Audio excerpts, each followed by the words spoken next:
Cardiff Devils are hot and looking serious contenders for the league title. They made that clear on Sunday, putting 8 goals past London. Another big win here in Bracknell would see Heavey and his Devils narrow the gap on the league leaders Manchester. Dave Whistle has already experienced the highs and lows of coaching in his first season as head man of the Bees. They may be in the right half of the league table, but they seem stuck in a win-one, lose-one routine. The Bees will be looking to break that pattern against Cardiff. Well, the last time Cardiff were here, anyone who came to see it was lucky enough to see 9 goals, but I'm not sure how much the locals will have liked it because Bracknell lost 6-3. It's our first visit to Bracknell this season. It's the Bees against the Devils with valuable Super League points at stake. And these are two sides who like to rack up the goals and they like to rack up the penalty minutes as well. Are we going to see a high-scoring, big bruising encounter? We certainly hope so. Our special guest tonight is Mike Blaisdell, fresh from his B&H triumph with the Nottingham Panthers. Congratulations on that, Mike. Thank you, Donald. You also beat Bracknell on Tuesday night, but you were watching from the crowd, weren't you? What was all that about? Well, a water bottle jumped onto the ice during a match in Cardiff, and no one really knew how it came about. And since I'm in control of the bench, I took a suspension and a heavy fine as well right before Christmas. And what did you make of Bracknell on Tuesday? Well, Bracknell, they're a difficult team to play. They have big, strong forwards. They skate very well, and they're physical. And they got great goaltending from Brian Greer. Yeah. Well, Bracknell so far 4th in Super League. Cardiff Devils there in second. 6 points behind the leaders Manchester Storm, but they do have those 2 games in hand. And Mike, they really are in some form. 35 goals in their last 8 games, Cardiff. That's pretty impressive stuff by any standards, isn't it? Yeah, Cardiff are, they took a real focus on the league now. They were out of the Benson hedges early, and I think they decided they're going to go after this thing, and they're giving Manchester a real run for their money. And I like the makeup of Cardiff's team. Again, they have some big, strong forwards, but they've got a lot of speed as well. And Noble seems to make them click at the back. He's one of the better players in the country, and all in all, they're very solid right through their lineup. Yeah, at the back, I think some people are surprised by how well they are doing defensively. Yeah, they've had tremendous goaltending from Herlowski, and I think Lyle's going to go tonight. Probably Heavey feels that Lyle needs a few games just in case anything ever happened to their number 1. So Lyle's a good goaltender as well, and I know he's itching to play. Very briefly, Mike, what sort of a game do you think Bracknell will be able to give them tonight? Well, Bracknell, I think it's going to be physical. I think that's the key to Bracknell's success. If they can get guys like Paxton Schulte banging some bodies, it's a fairly small ice surface in here, and it should be physical because these teams don't really like each other. Okay, Mike, thank you for now. We have 2 winners with us tonight on Sky Sports. Mike Blaisdell, of course, won the B&H final with Nottingham, and Stan Marple won the B&H plate earlier in the day with his Guildford Flames. I'm delighted to say he's in the commentary box tonight with Steve James.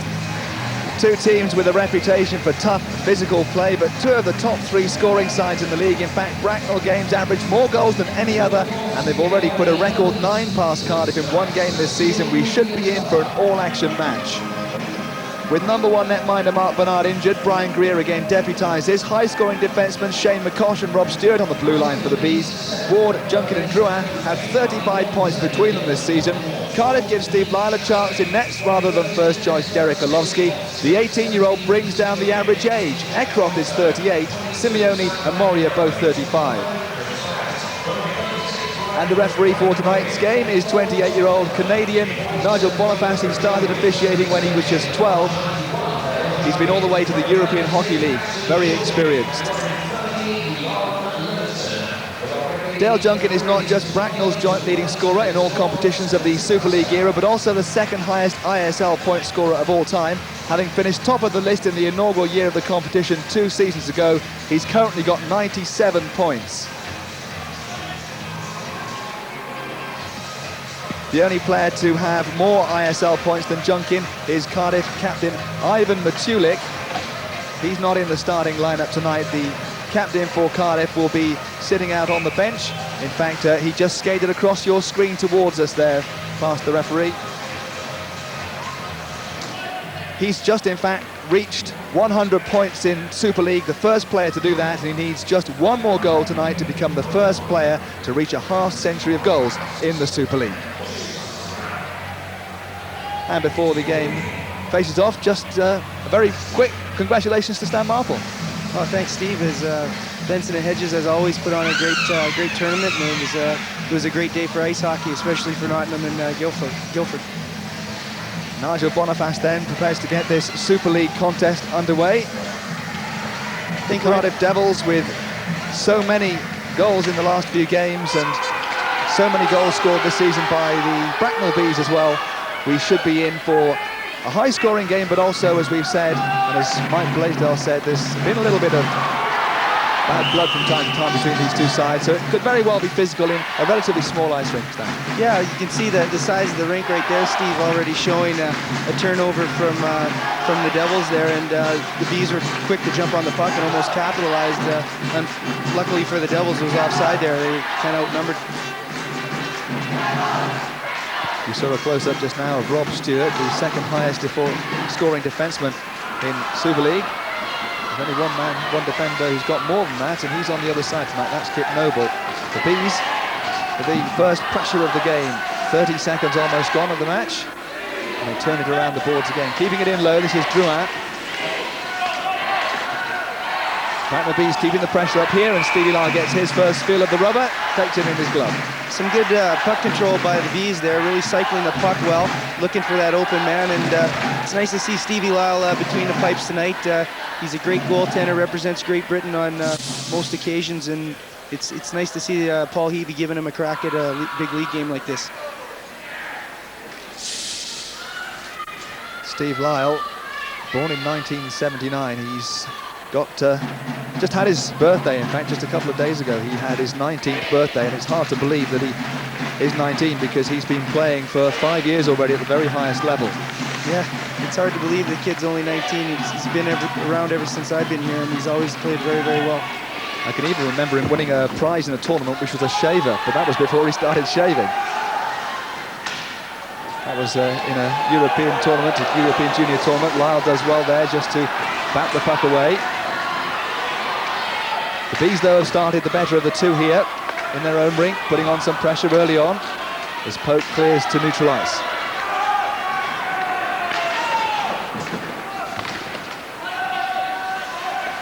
Lyle again coming out of his net. That's Matulik. First penalty of the game is going to be called. Kip Noble was the player that went down. A bit of a high stick from Kelman there. Kip kind of sidestepped him there, looking to get the puck over the red line. And Kelman just went to hook him and got the stick up a little bit high around the face area, and down went Kip. And yeah, that's 2 minutes. Anytime you get the stick up around the facial area or the neck area, it's a pretty tough call for the ref. He really doesn't have a lot of choice in that matter. So Kellens there's got to worry to keep his stick down a little bit more, especially in the neutral zone there. So the power play coming up for the Cardiff Devils, and they have a good power play as well. That's confirmation. Todd Kelman, 2 minutes for high sticks. The Devils on the power play this year, not perhaps as good as they've been in recent seasons. They're currently away from home, only the 6th best in Super League at a very low 5.9%.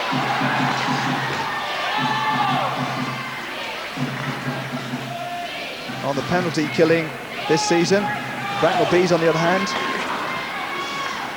have a very poor effort away from home, but at home they're the 3rd best.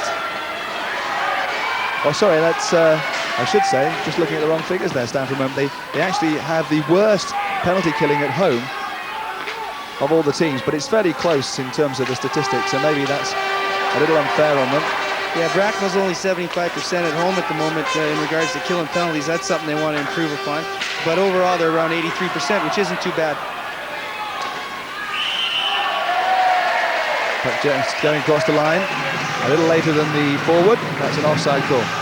Bracknell's been doing a good job on this penalty kill of keeping Cardiff to the outside. They really haven't had a lot of sustained effort on this power play, and I know that's something that they're looking to change up. Good to see Kip Noble back on the ice.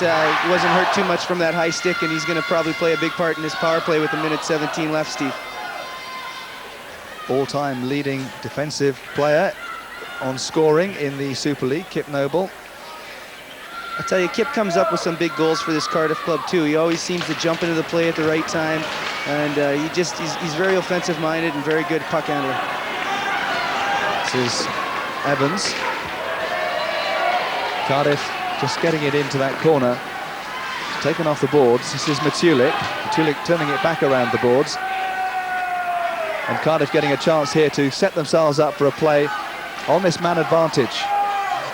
Kip Noble is the man on the blue line. He gets it from Sacratini. Still though that Bracknell box keeping them out of that central area. And now a chance here on the breakout for PC Drew.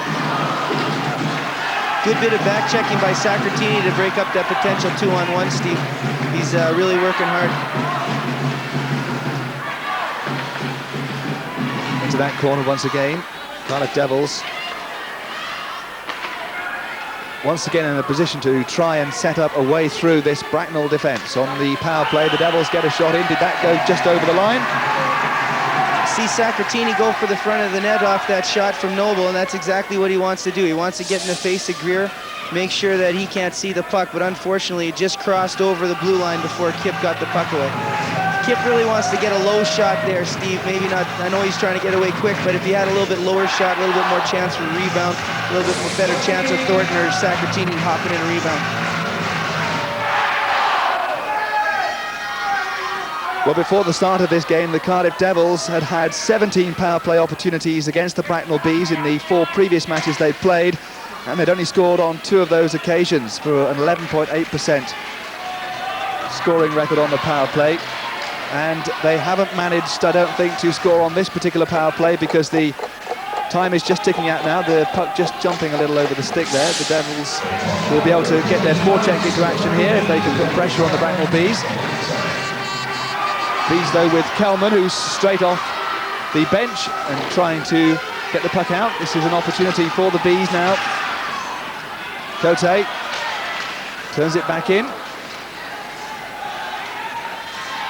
He's definitely looked like the team with a little bit more jump tonight here. Cardiff didn't really get a lot of chances off that power play opportunity, but let's see if they won't start to pick it up a little bit here later in the period. Another shot just not too far off from Chris Brandt.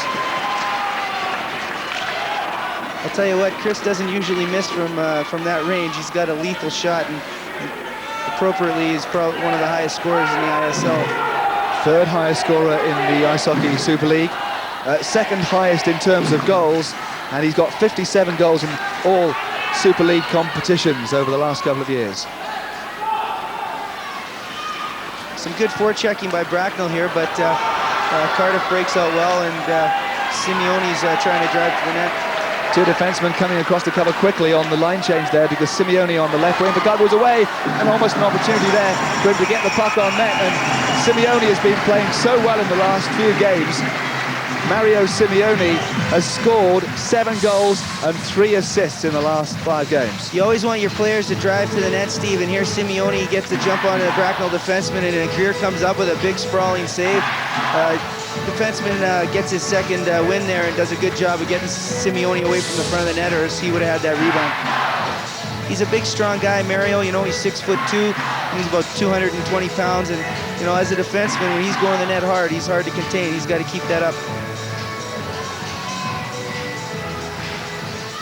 Morier loses out on the face-off there for the Cardiff Devils. The Bees will try and bring it away. Held up there, they win possession once more, Cardiff. It's a good-looking pass. Simeone with the shot again. And Brian Greer did well there. Brian Greer, who's in the lineup at the moment for Bracknell Bees. It's a choice that hasn't really been a choice for Dave Whistle because he's without Mark Bernard at the moment. And so he's only got one real option, and that is Brian Greer. Dave Whistle in his 1st season as a coach, and he goes back a long way with you, Stan. Yeah, played university against Wiss when he played for the University of Brandon. He's a good hockey player now. He was a good hockey player with Bracknell. He's doing a great job as a rookie coach this year with the Bracknell Bees.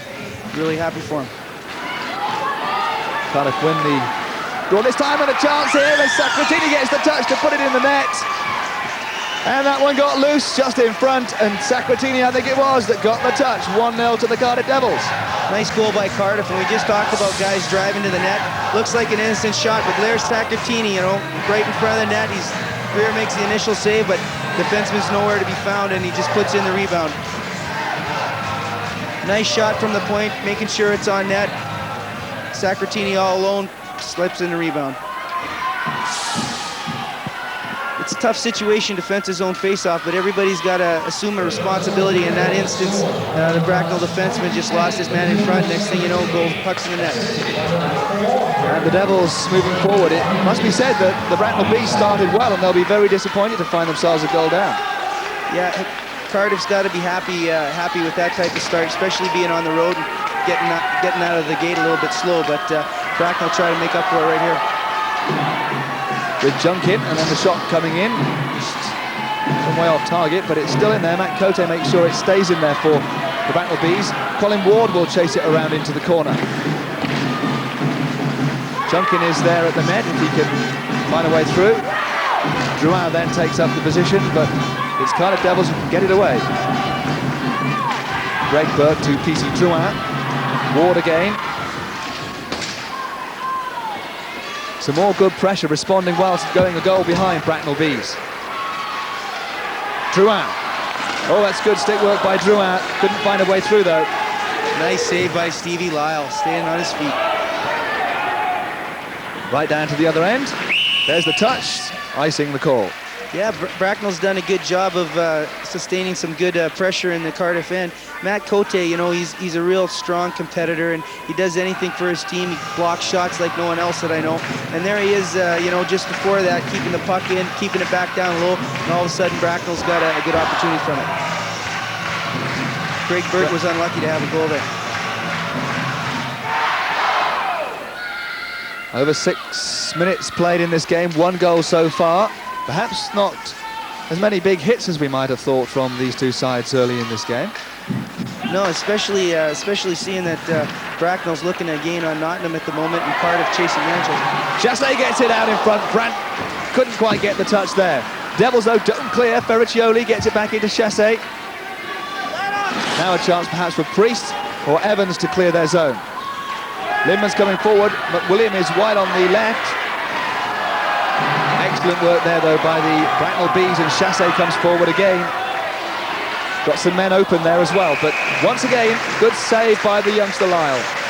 Some nice transition there. McIntyre had McWilliams in front of the net, but just couldn't get him the puck there, Stevie. A nice 2-on-1 there, and then all of a sudden Bracknell's back, and a nice shot off the wing. Nice shot off the wing there, and Stevie had to make a big save. Chris Brandt's a heck of a shooter, and one thing he really does well is he shoots well on the fly in full motion, and Stevie had to be sharp there and make sure he made the glove save. And the last game between the two sides in this rink, which was won 6-3 by the Cardiff Devils, Stevie Lyle played in that game too, and he was man of the match on that occasion, so he obviously enjoys coming into Bracknell. He's gotten himself into the game here with a couple good saves early on. That should help his confidence for the rest of the game. This is Kip Noble. Got quite a big shot on him too, Kip Noble.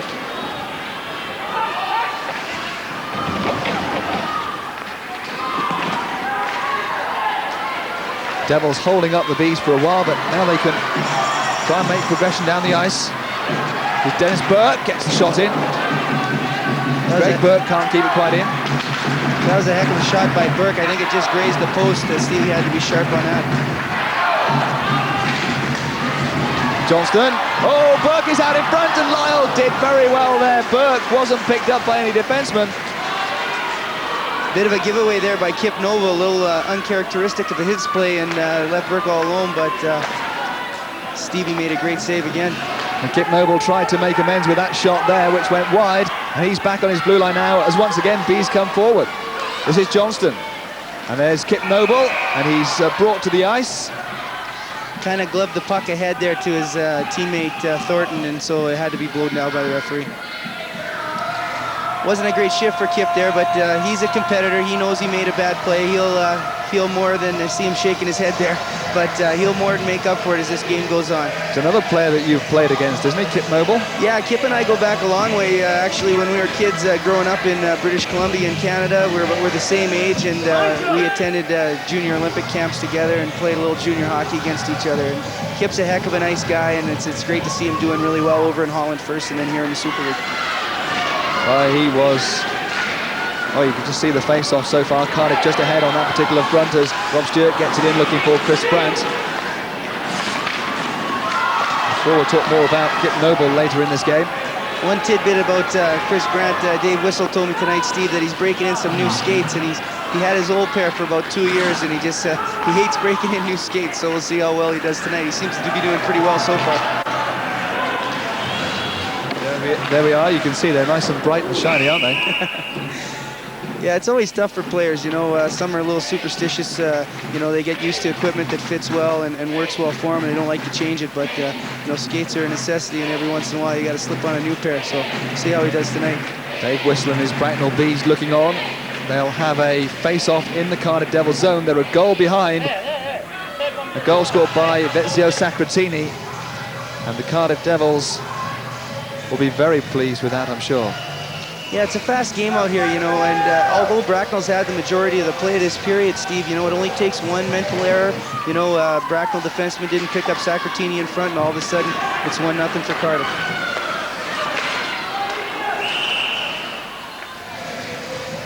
1-0 then. Let's go down ringside and join Nick Rothwell. Steve, you know how Stan was just mentioning how Kip Noble loves to jump up into the play. Well, we actually have a little piece we can look at. Back in October in the Benson Hedges Cup quarterfinal. Look at this, is a typical 2-on-2 here. Cardiff against London. If we just hold it there. Now, this is Ivan Matulik, the Cardiff Devil. He's driving to the net. That's a big key. The two London defensemen, they've got jobs to do.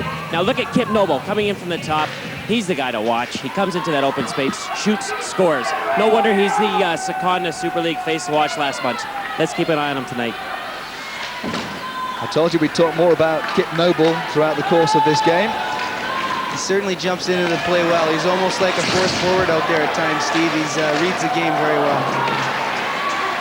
As Nicky Chin just following the Zane, it is Stewart in fact, and good effort there from Stewart trying to score on the wraparound. There's Nicky Chin again. Nicky Chin, who might very well not have been playing tonight. More on that in just a moment. Stevie coming out of the net to clear that puck, is taking things into his own hands at the moment.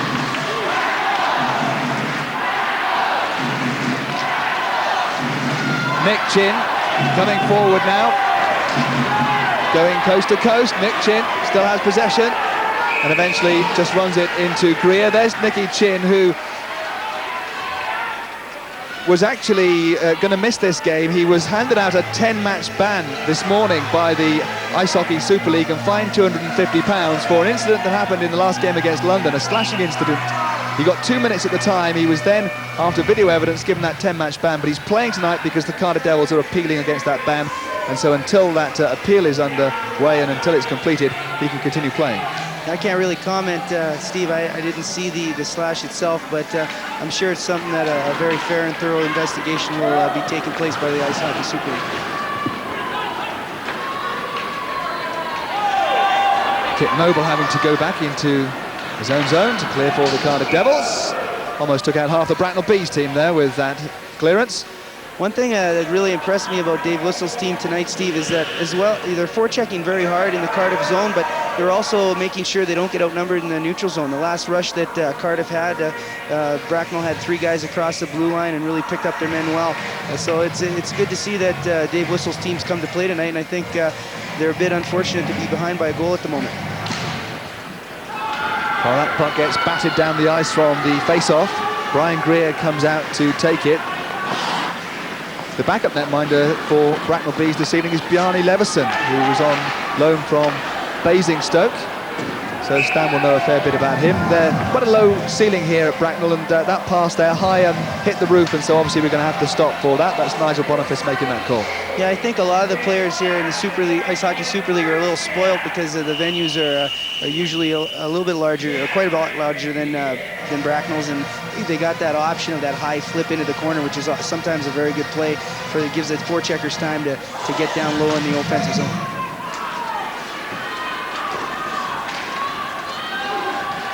Noble covering again, but Ward is really getting stuck in there and does very well. He gets it around the back to PC Drouin. Devils, though, clearing.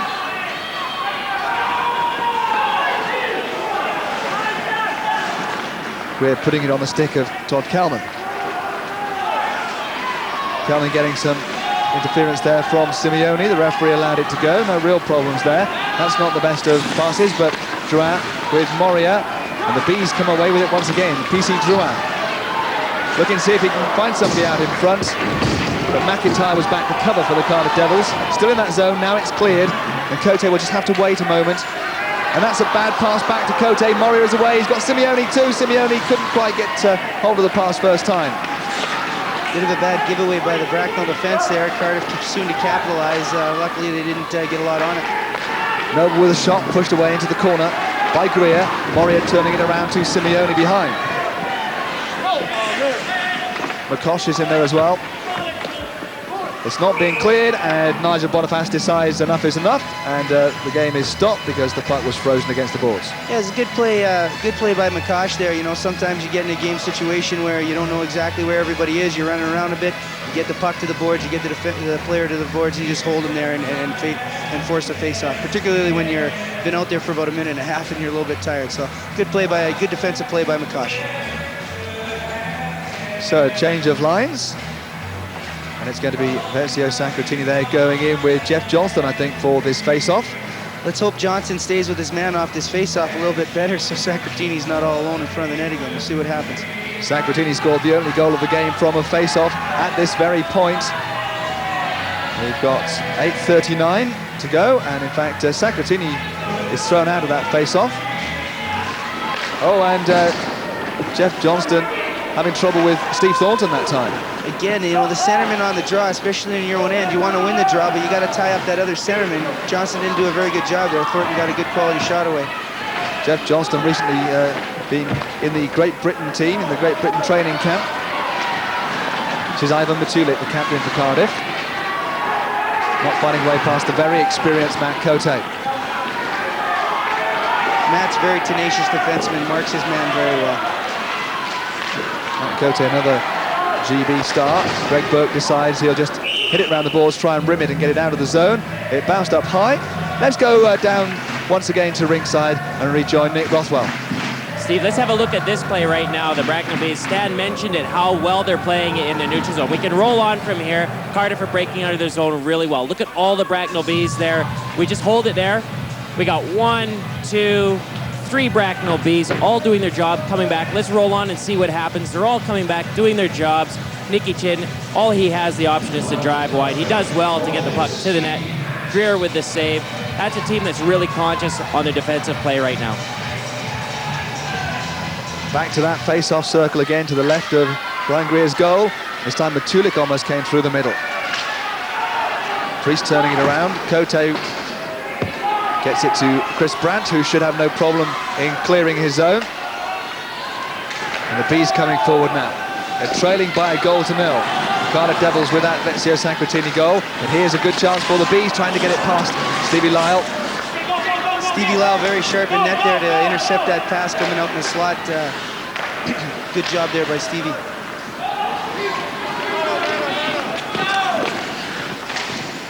Cardiff Devils taking a while here to clear their zone. Here's Doug McEwen. Noble. Noble gets the shot, but it's wide. So Chris Brandt chasing it into the corner. And we have an icing. Peter Eckroth doing a good job of hustling down, making sure he touched that puck before Chris Brandt, who was hot on his tail. 1-0, let's get some thoughts from our special guest this evening, Nottingham coach Mike Blaisdell. Well, I think we have a game where Cardiff are very fortunate to be one up, as Stan Marple had mentioned earlier. I think you got to feel a little bit sorry for Bracknell. They've hustled and bustled out there. They've done everything but score. Stevie Lyle's come up with some big saves, but Bracknell, if they keep going like this, they should get a goal, or else they're going to tire themselves out trying, I'll tell you that. Steve Moria not quite winning the draw on that occasion, so the Bracknell Bees have a chance with Rob Stewart to clear their zone.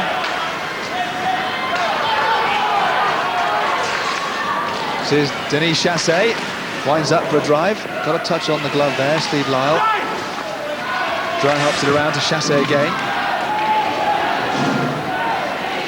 Simeone looking for the long pass through to McIntyre, gets past Stewart, but then the referee spotted the offside. So that was a close, good pass. Yeah, nice pass by Simeone, seeing McIntyre going hard, but unfortunately the puck was stopped just before McIntyre got to it, and he kind of was offside and pulled the puck. Had McIntyre been on the other side of the blue line before the puck got there, he would have been okay, but he kind of pulled the puck over after he had already crossed the line, and very fortunate for the Bees there that he wasn't just a step behind, so to speak. So far in the face-offs this evening, 10-10.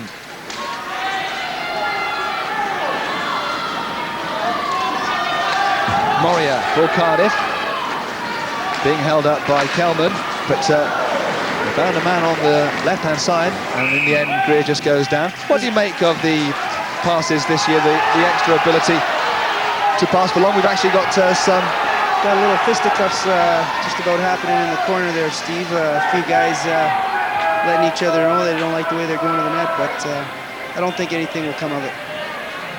Nigel Boniface is not going to make a call on that one, I don't think.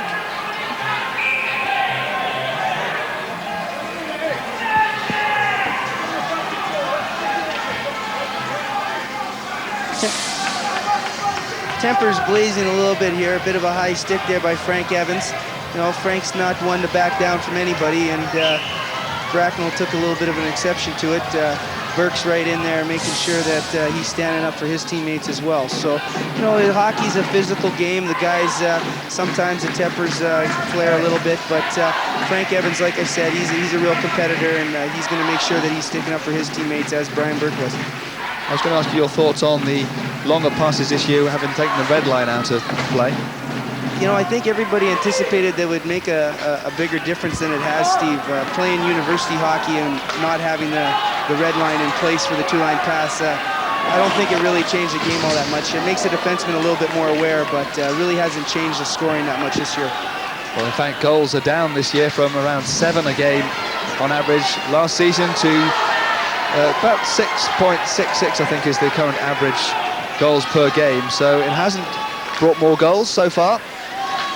Might be a case, Steve, of teams actually playing a little bit more defensively because of the ruling.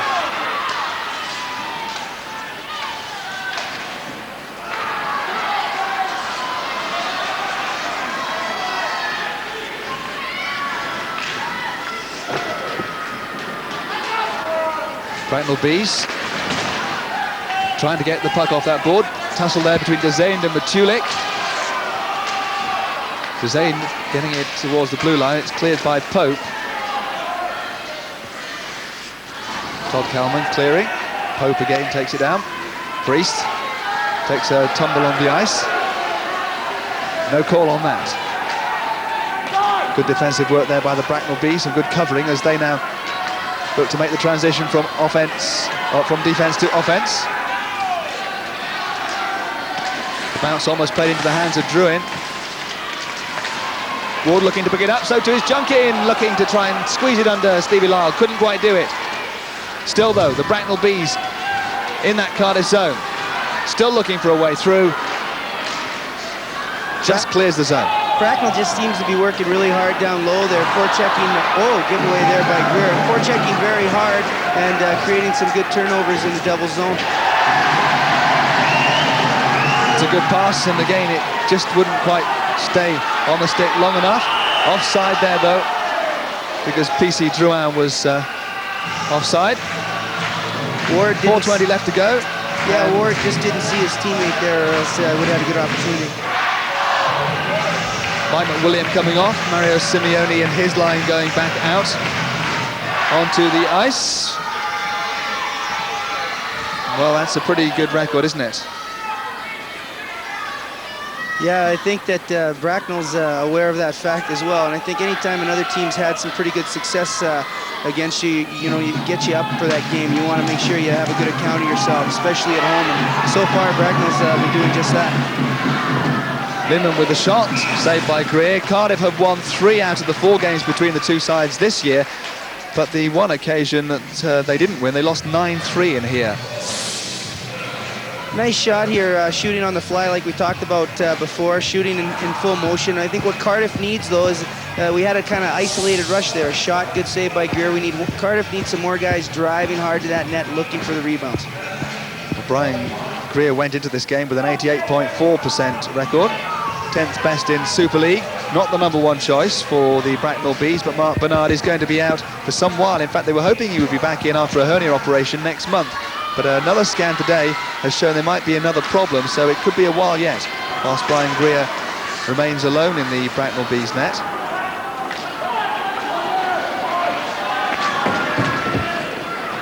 Less than 4 minutes to go. What the Bracknell Bees need right now is some reward for their hard work, trailing by a goal to nil. 4 minutes, just under 4 minutes left in the period, Steve, and Cardiff starting to apply a little bit more pressure here, which is good to see.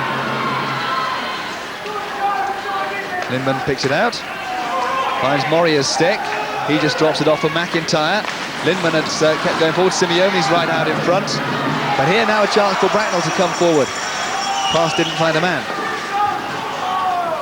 Oh, bounced awkwardly for Greer. And, Simeone was held up there. Lindman just getting the puck deep into the Bracknell zone, but Sacratini, like we talked about before, what Devils need to do, drive to the net, and Cote does a good job there of holding him up. It's always tough, you know, being a backup goaltender. You know, at times you got to come in when you're cold, maybe when the other your starter gets hurt. But Brian Greer's done a great job here coming in for injured #1, and he's been playing very good hockey for Dave Whistle. Just one shutout, one Super League shutout in his career, Brian Greer.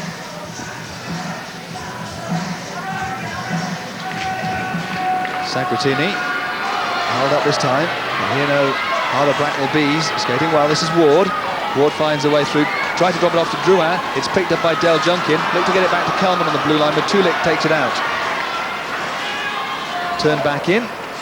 The Bees can't play it because it would have been offside. Kick Noble picks it up.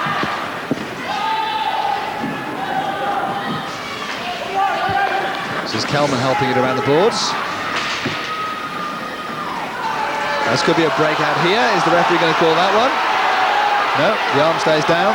Junkin went to the ice under a little tug from Noble. I think that's a good not call by referee Boniface. I think Junkin was kind of reaching for the puck at the time that he left his feet, so it was a good not call in that case. Lal helping it around, only finds PC Drouin. This now is Del Junkin. There is a man out there in front. Peter Eckroft doing a good job of marking his man in front, clearing the zone, allowing for a line change for Cardiff. Sal Manganaro picks out his man, the shot comes in. 2:08 to go on the game. It's Bracknell 0, Cardiff 1. There's Norm Dezained, and Cardiff must be quite happy with this. Yeah, they're on the road. You know, they've been off to a bit of a slow start. They've soaked up a lot of heat defensively from the Bees. Bees are doing a great job of cycling the puck down low and walking to the net with it. But Cardiff's kind of laying back a bit at the moment. I think they need a little bit more jump come the second and third period. This could be a big draw for the Bracknell Bees to win. Dezained, though, doesn't. Pope gets it out of the zone. Bracknell couldn't quite keep it in there. This is Matt Cote. Out of the ice again. Just under 2 minutes to go on the game. Bracknell 0, Cardiff 1 in this first period. Paul Heavey, the Cardiff Devils coach, knew that one of the main things coming into a place like this will be patience, because Bracknell do work so hard, but as the game goes on, he knows that Bracknell have the kind of defensive players that do take risks, so he will be quite happy, I'm sure. Yeah, I think it's, you know, he's got to be happy with just under 2 minutes left in the first period, and anytime you're on the road and after the first period you're going in your dressing room with the lead as a coach, I think Mike will say too, you got to be happy with that. I know that Cardiff perhaps not as physical on the road as they are in their own rink, but in this small rink I did expect this to be an awful lot more physical a game than it perhaps is at the moment. Schulte tried the shot.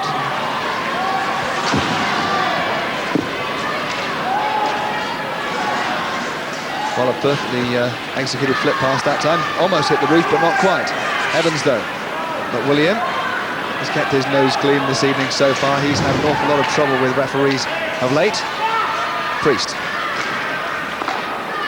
got the puck forward. He was looking to see if there might be a rebound, but it was dealt with comfortably enough by Greer. Just over a minute to go on this first period. That's Nicky Chin. Not happy with the check there by Schulte. Cardiff are now out shooting Bracknell for the first time in the game, 10-9. And now, what did I say? Mike McWilliam keeping his nose clean. He's having to go with Schulter. Paxton and Mike here exchanged words deep in the Bracknell zone, and I think a slash from McWilliams wasn't taken too kindly by Schultz, and we got a great fight here on the go. Both guys tying up, throwing some good punches. Both teams making sure that they're showing up when it counts, and Paxton did a great job there against McWilliams, who's got a very much a known reputation for being a tough player and collecting his fair share of penalty minutes. Well, the linesmen here obviously don't want to get in too early while the punches are still being thrown. They're just going to wait till the guys are tired out, aren't they, before they stop it? Definitely. I mean, those two guys are both standing about 6'2", about 220 pounds. You wouldn't catch me getting in there, Steve. But both of them, you know, good fight. Nothing wrong with that. Much rather see guys, like I say, drop their gloves and throw a few punches than have high sticks going all about. So that was a good fight, and I think set the tone for the second period, that's for sure. 2+2 for Paxton Schulter for roughing. Let's go down at ringside actually and join Nick Rothwell. Hey guys, I'll tell you what, I couldn't have bought a better seat for that fight. It started right in front of me, and what happened was McWilliams was skating through the neutral zone, and he was looking at Schultz. He took a good slash at Schultz and knocked his stick right out of his hands. Both players just skated away from each other, turned around, circled back, and headed straight for each other. Schultz actually took his gloves off first, but both of them knew exactly what was going to happen. They went toe-to-toe. What a great fight, eh? Well, Mike McWilliam had taken 173 penalty minutes in 20 games so far this season. Before this one, he's been thrown out of several games lately. He was thrown out of the first game of the season that the Cardiff Devils had with the Bracknell Bees. And I'm just wondering if he's going to last this game. Well, you know, he's not a very shy fellow, Mike McWilliams. You know, he shows up for the Cardiffs, but all credit to Schultz, who wasn't taking any guff from him either. The guy slashed him, he turns around, dropped his mitts, and good fight. Well, Mike McWilliam has just a chance here for Bracknell maybe to get the puck away. And now all of a sudden, this is a breakout for the Cardiff Devils, and it's called back. But Mike McWilliam obviously is a couple of inches and 20 pounds bigger than Paxton Schulter, so... Yeah, they're both pretty big guys. Peter Eckcroft does a good job there. A little bit of pressure by Bracknell, and then the puck's up, and Simeone picks it up, but I believe it was called as a two-line pass. Or a glove hand pass, one of the two. Well, I'm not quite sure what the call was there. That's a strange one from the referee. Anyway, it's been brought back, so... Offside there again as McCosh just failed to get the puck before it crossed the blue line. Paul Heavey's got to be fairly happy. 46 seconds left in the period, and he's looking at the moment anyway, going into the first period, first intermission with one goal lead on Bracknell, who really have controlled the majority of the play, Steve. Bracknell winning the draw this time. Caraccioli trying to get through.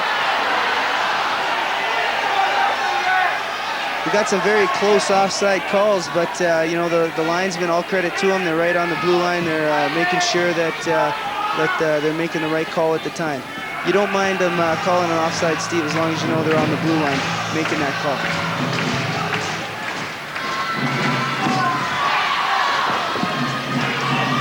Bracknell Bees pressing hard, looking to try and get an equaliser just before the end of this first period. It's out in front of Brandt. Chris Brandt with an opportunity. Lyles somehow keeps it out for the Cardiff Devils. The Bracknell Bees still buzzing around that net. Now the Devils will look to try and clear the zone as quickly as possible. There's just 19 seconds left on the play. They haven't cleared the zone. Brandt couldn't control the puck though. And now all of a sudden McIntyre at the other end, just hanging on that blue line, cherry-picking a little, and it didn't come to anything because the Bees got back very, very quickly indeed there. The time, though, is running out for them to equalise in this particular period. It looks as though they'll end part one of the game. A goal down. There's Paul Heavey. He's a coach that will be fairly pleased with the first period. The only goal of the game so far scored by Sacratini. We'll look back on that first period after the break.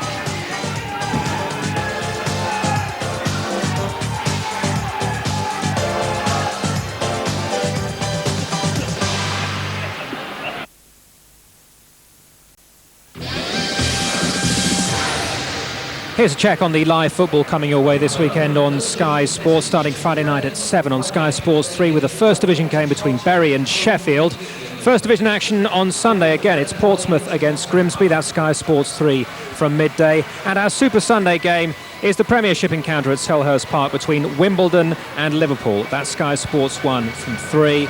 Right now we're watching the Super League encounter between Bracknell and Cardiff. It's the Devils who lead by a goal to nil. And pretty even in terms of shots on goals. We had a few penalty minutes towards the end of that first period. And Cardiff just edging it on possession, although Mike Blaisdell, our special guest tonight, most of us thought, I think, for that first period that Bracknell had the better of it.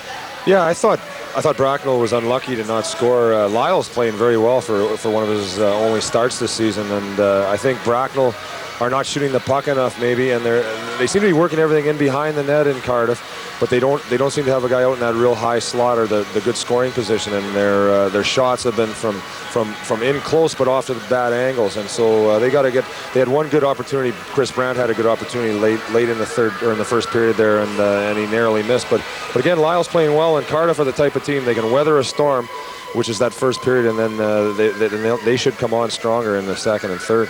Well, Paul Heavey will certainly be happy, won't he? Because they're, as you say, they're a goal ahead at the moment. It was pretty much against the run of play, the goal, wasn't it, by Sacratini? Well, it was a face-off play, and it was a very bad mistake by the Bracknell centerman. He let his man go to the net, and there's no way Sacratini should be all alone like that. I mean, the puck was won back to the point. The centerman here, watch, Sacratini's his man, so he says, oh, I'll just let this guy go. And now, that's his man. He let him go, and here we go. The shot is there, and if I'm the goalie, I'm going to give my centerman a good swat on the backside with my stick there, because that's his man. He should never let him go to the net there. They had a problem from another face-off as well, didn't they, Bracknell? Is this something that Dave Whistle's going to have to look at? I think he should be concerned about it. I mean, obviously, everyone has an assignment in your own zone when the puck is dropped, and if you don't pick up a man, it's a tough way to get a goal scored against you as well. You're working so hard in the other end to score, and then they get a sort of a cheap one like that. Now, you mentioned Steve Lally. He had a pretty good first period. He's in for Herlovsky, of course, and I think that Paul Heavey thinks that he needs to keep Stevie Lyle interested. A good policy in your view? Well, Stevie Lyle, the strength that he has is he's very quick. He's like a little cat in there, and he moves around quickly, and under pressure, he's very good in close to the net. He gets up and down quickly on his feet, and here they are. They're cycling again. They're causing all kinds of trouble here in front, or in the Cardiff zone, and when the puck does squirt out, Lyle seems to be there. He gets down quickly, his stick is there.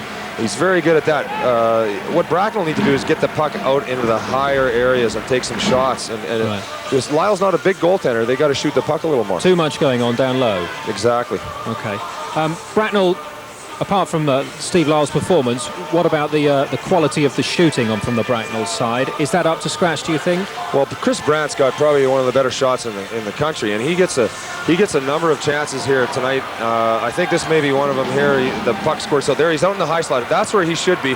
And now there's his chance to shoot it, but he holds maybe a bit long. Lyle again, though, makes a good save, and then Cardiff come and they clear the rebounds very well. That's one thing about Cardiff. When you do get a rebound, you're going to pay for it, because their defensemen are very physical in front of the net. Okay, Mike, thanks for now. Let's find out some more about some of the players on display tonight, because Nick Rothwell has been out and about with a couple of the Bracknell Bees, and they've been changing their skates for skis. We've come to Bracknell to see a couple of their new recruits, PC Druin and Denise Chassé. We know they can skate, but can they ski?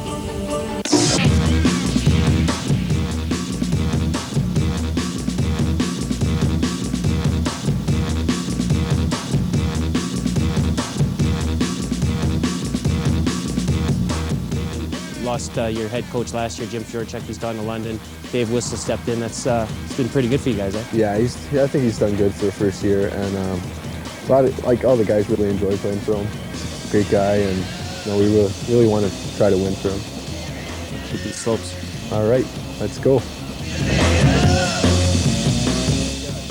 Well, boys, we've done the baby stuff. You ready for the big stuff? Let's go for it. Let's do it.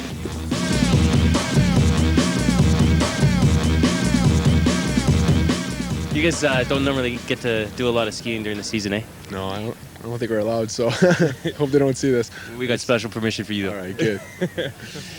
so are you guys settling in well to Bracknell, PC? I think so, yeah.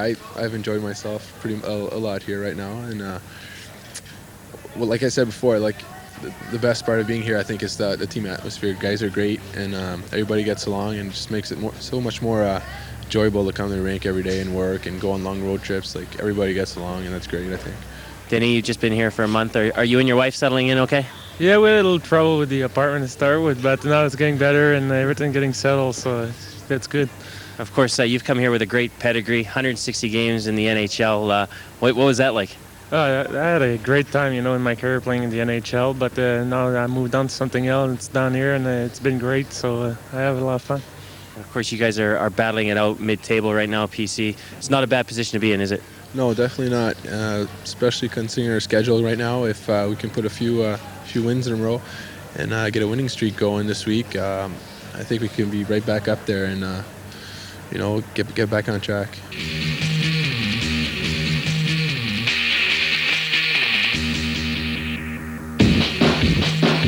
Have you skied before?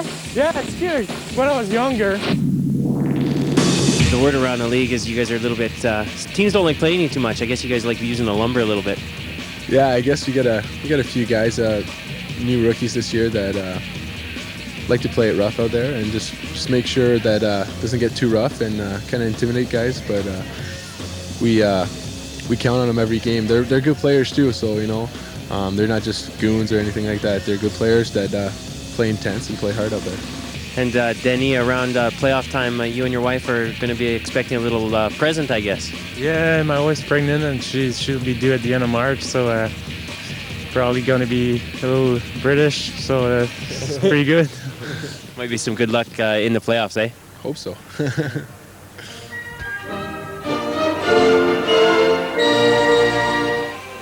Denis Chassé and PC Drouin. It's Pierre Claude, by the way, who used to catch rats, I think, for a living. Mike, do you let your guys go skiing? I know you're big on team spirit, aren't you? But would you encourage that sort of thing? Well, there's not a lot of snow around Nottingham, but we have a little break around Christmas. I don't know where they're going, but they're probably not going to tell me. I imagine they'll be on beaches somewhere. We've given them 6 days off, and I would hope they're not skiing, but you know, if they were, I'm sure they'd be responsible about it. They'd probably be hanging around the lodge where the bunnies are anyways. And that's something that you've not done before, is it? Let them have a mid-season break? No, we've never had an opportunity to do that, and I thought this year we had a little bit of a chance to. We got a good break, and you know, our guys have played pretty hard through some serious injuries. We've had 13 skaters for a lot of games, and they'll get a well-deserved rest 6 days right away from the rink, and then they'll come back, and I'll make them skate on Christmas Day, though. What do you think that these two guys who we've just been seeing bring to this Bracknell side? I think they're two of the better players in the league. You know, this Drouin really impresses me. He's a big guy, skates well. He's always got his head up, and he seems to make things happen. He's given us some problems this year, and Chassé comes in with a real, you know, obviously he didn't fool him to play 160 games in the National Hockey League, so he's. I think we're going to see the best of him later in the year, but I can see that he skates well and he's quite intense on the puck, and he showed us that he can fight too in Nottingham. I mean, half our team was after him for some reason, but he stood his ground every time. He's a tough kid. And it sounds like the team spirit is beginning to get there for these guys, which is important. Well, they got, you know, a few. I ran into a few of them up in Nottingham. They came up to see a concert, and I could tell they have a good time. You know, they seem to get on well together, and that's a big thing for a hockey club. I feel our club does a good job that way as well. Okay, Mike, thanks very much for now. We're concentrating on the Superleague fixture between the Bracknell Bees and the Cardiff Devils. The home side at the moment in arrears by that single goal to nil. The second period is coming up for you after this break. Stay with us here on Sky Sports.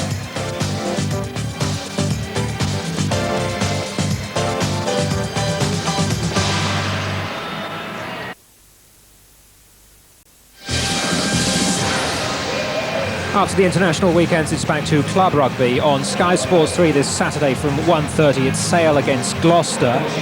Then on Saturday night, 7 o'clock, Sky Sports 1, the big Budweiser League game between the Edinburgh Rocks and the Chester Jets. Here in Bracknell, we're watching the Bees take on the Devils, and the Devils lead by that single goal to nil. We're about to head into the second period. Let's get back to the commentary box to Stan Marple and Steve James.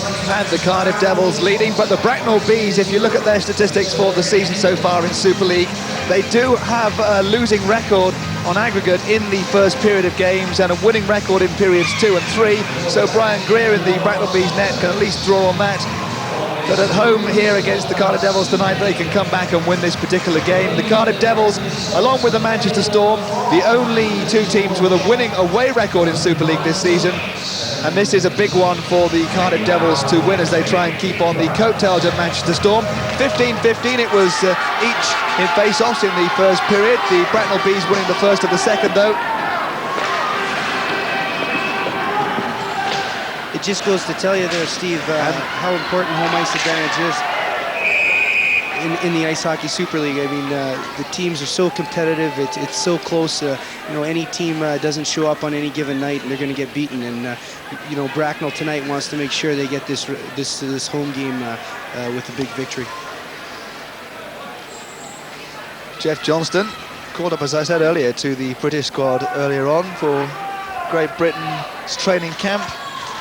This is his third season with the Bracknell Bees, Jeff Johnston. I was talking to Peter Woods earlier in the week, Steve, and he mentioned that it was a very good camp. Although they didn't have maybe as many players as they would have liked to out to it, the ones that were there really worked hard, and he thought it was very positive. Greg Burke just leaves the puck. So McIntyre taking a tumble, which pleased the home fans, if nothing else.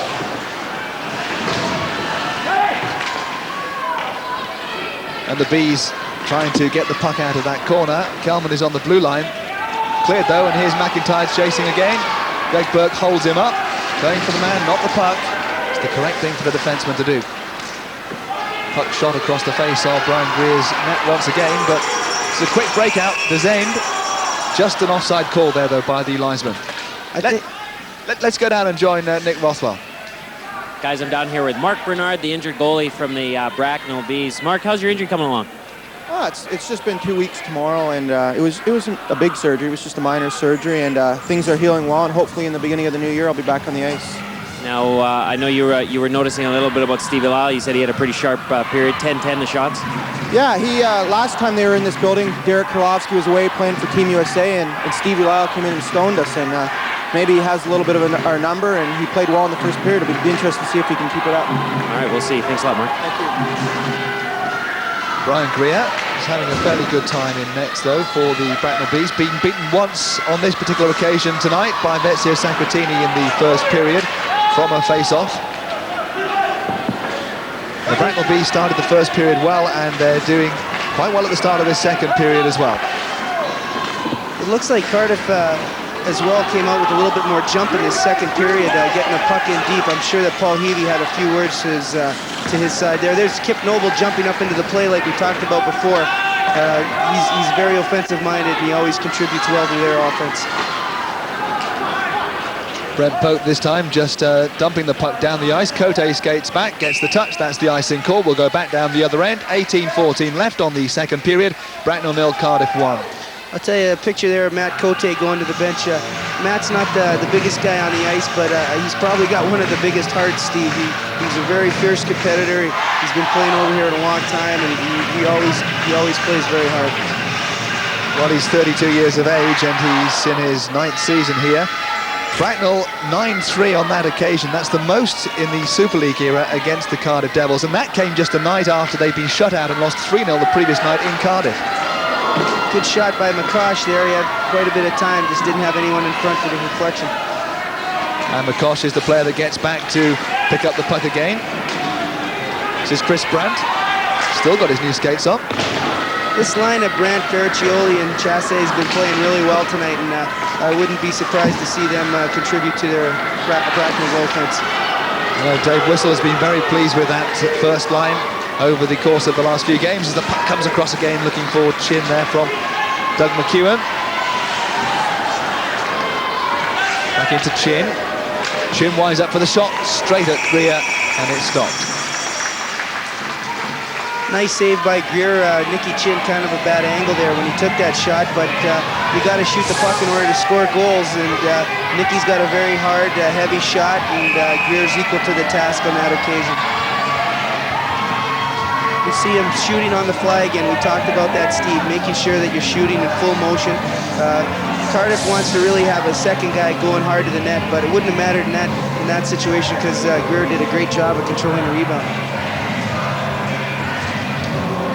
Brian Greer who had that first shutout in the Super League against Sheffield a couple of weeks ago, originally from Ontario, and still a young man, not as young as the guy at the other end, Stevie Lyle, but 23, plenty of years left in Brian Greer yet. Tell you what, the House of Steel ain't an easy place to get a shutout at either. Good job by Greer. Eckroth, well, he's an oldie, and so too is Simeone, well in their 30s, almost in his 40s in Eckroth's case, in fact. This is McIntyre, he's just 24. Puck across, Moria, there's another one of the old stagers, and he's put in plenty of those in his career. This time, though, he didn't quite make full connection. I think you like to use the term wily veteran in that case, Steve, and nice pass over here to Moria, and he just fans on the shot, and Greer was quick to jump on the rebound. Good thing, too, Cardiff going hard to the net there. Simeone again looking for a sniff, but Greer covered that rebound pretty well. I'm never quite sure Steve Moria is telling me the truth when he gives me his age. 35 officially, but... Yeah, 35 going on 26. Matt Cote. Say this is his 9th season with the Bracknell Bees. Spent a little bit of time in Finland as well after playing in Moncton back at home. This is Norm Dezane who gets it around the boards. McIntyre is back there for the Cardiff Devils. Bees like to forecheck hard, but the Cardiff Devils are clearing the zone there.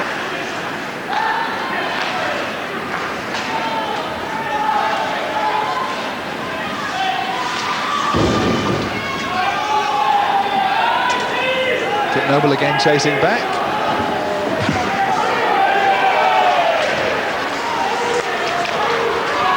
This is Ivan Matulik, a goal!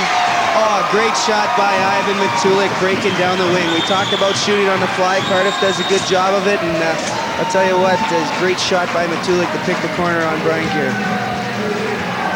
Ivan Matulik reaches 101 points altogether, but that's his 50th goal in the Super League, and that's another record for him.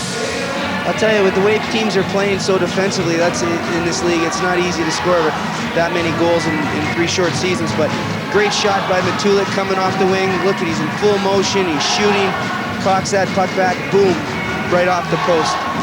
Greer could have been out a little bit further, maybe cutting down the angle, but don't take anything away from that shot by Ivan, just picked the corner very well. Well, Simeone got an assist on that goal, and so did Peter Eckroth. Mario Simeone and Ivan Matulik have been scoring so well of late. That's Simeone's 11th point in the last 5 and a bit games. For Ivan Matulik, that's 8 points now in the same period. It'll be interesting, Steve, to see how Cardiff reacts to this 2-goal lead, whether they're going to start to play maybe a little bit more defensively or whether they're going to keep going to them, keep going hard on Bracknell as they have done a lot better in this second period.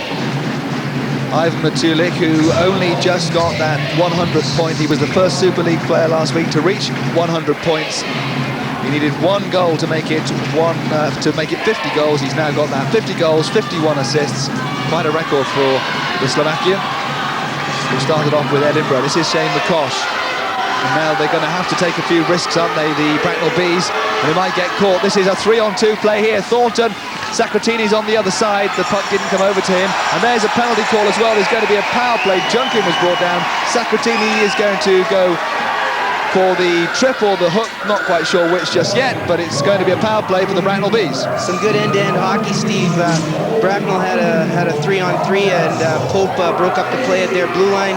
Puck goes back the other way. All of a sudden, there's transition again. Bracknell start up the ice, and Sacratini kind of hauled his player down there. Good job by the defenseman getting out of the zone. Just a little hook by Sacratini, but it's all it took the defenseman down, and hopefully this power play will be able to get Bracknell Bees back in the game here. Junkin's coming out of the zone very well there. Full head of speed, and a little tug by Sacratini, down he goes. 55 power plays for the Bracknell Bees this season, and 12.7% is way down on what you'd expect.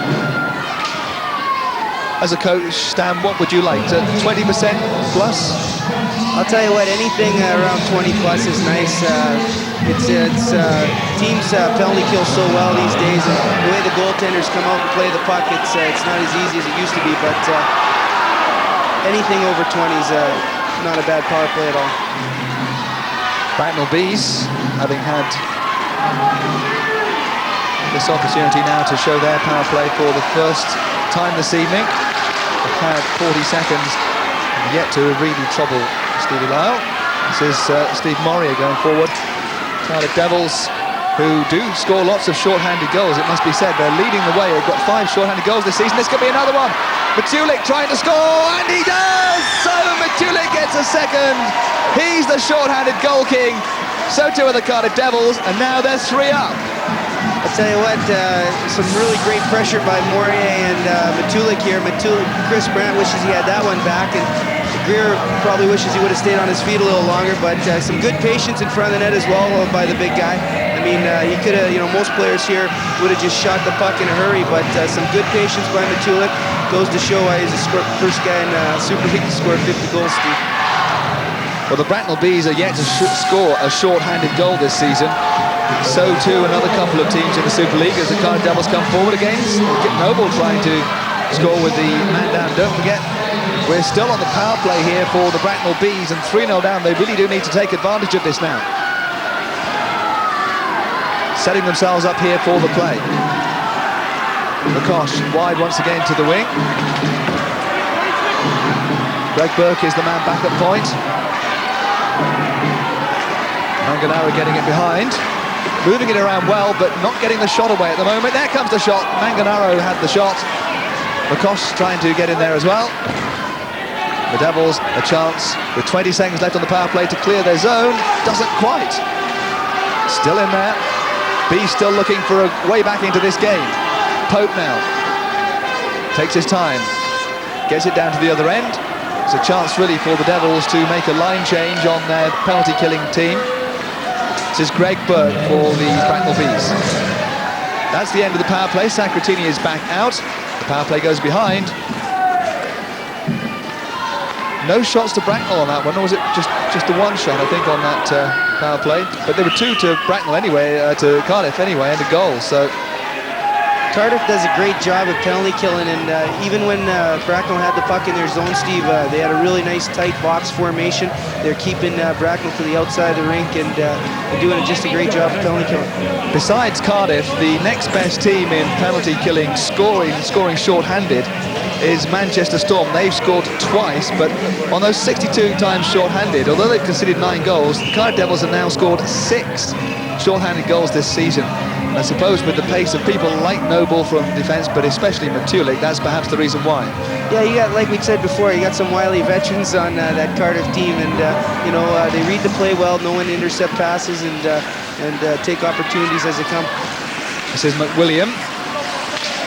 Getting out in front, there was Priest, but he couldn't touch it in. They keep it inside that zone. Cote takes it away from McWilliam, though.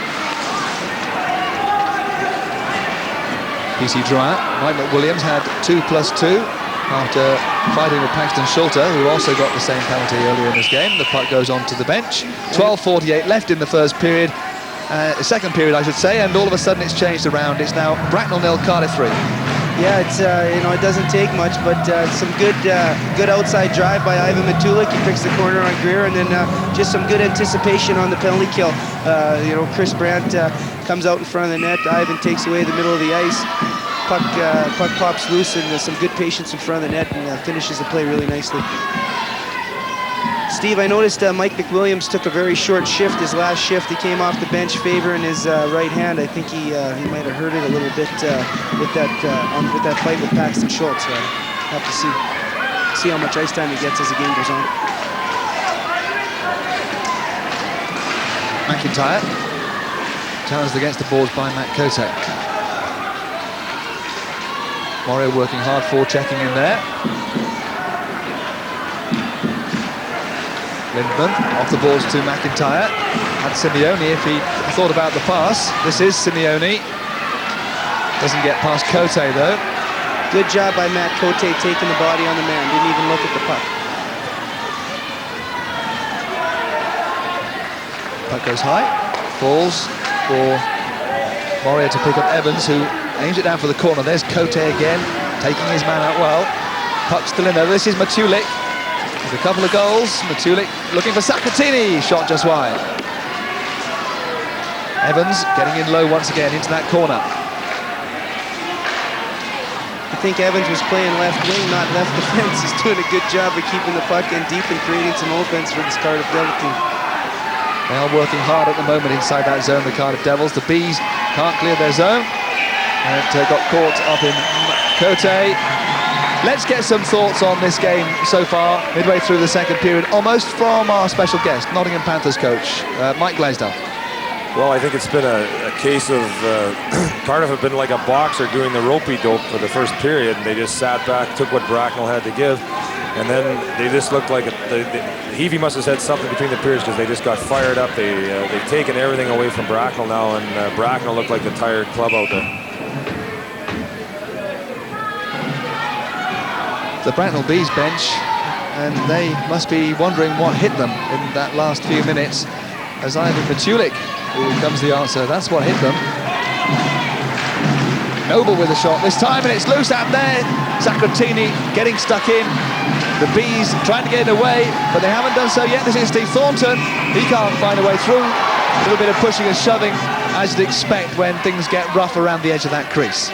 I'll tell you what, Steve, as a coach, I know Dave Whistle's thinking, gee, you know, the boys have worked pretty hard this game. Cardiff seems to be taking most of the play as of late, but that's the way it goes. You know, a couple mental errors, and all of a sudden you're out of the game. Nice job by Thornton going to the net here, but Greer stands his ground, and he makes a good save on the play. Steve Thornton, out of Boston University before he came over here. This is Kit Noble just getting the puck around the boards. Nigel Boniface just blowing there as the puck was frozen. We're going to have another face-off in that. Looks like McWilliams is okay. He's back on the ice again with his line mates, Nicky Chin and Merv Priest. This is a nice little line for Cardiff. Nicky and McWilliams play very physical, and Priest is a pretty good playmaker up the middle between those two. Well, Merv Priest has scored a lot of goals. You can see there that more action has been in the Bracknell end so far in this second period. 38% of it only in the Cardiff zone. And don't forget that the Bracknell Bees have also had a power play in this period as well. Norm Dezaine. And the referee has seen something there. He's called the penalty. There's Nicky Chin, who went down to the ice. It's going to be an opportunity here for the Cardiff Devils to show us their power play. I don't know about that one. That's, you know, I mean, Mr. Boniface is doing a good job tonight. But if you see the play here, the puck's loose in the corner, and Rob Stewart's just trying to do a job of holding his man up a little bit. And I think Nicky kind of lost his footing and fell down there. It probably looked a lot worse than it was. Stewie probably doing a good job of trying to hold up his man, but maybe did it a little too vehemently there. Well, he's been given a 2-minute interference call. So this is the Cardiff Devils' second power play of the evening. They scored a short-handed goal. Can they score a power play goal? A power play away from home has not been working well. Bracknell's got to do a job here. Lindman tries just to thread it through. Make sure they kill the penalty. You see Drouin. Well, there's a man there at the far post who hadn't quite been picked up. Simeone. The Devils' power play. They're up by 3-0. A goal now would surely put them in a very commanding position. This is the Swede, Ekroth, to Simeone, who was in Denmark last year. Got an Italian background, though. To Lindman, another Scandinavian on the Devils' side.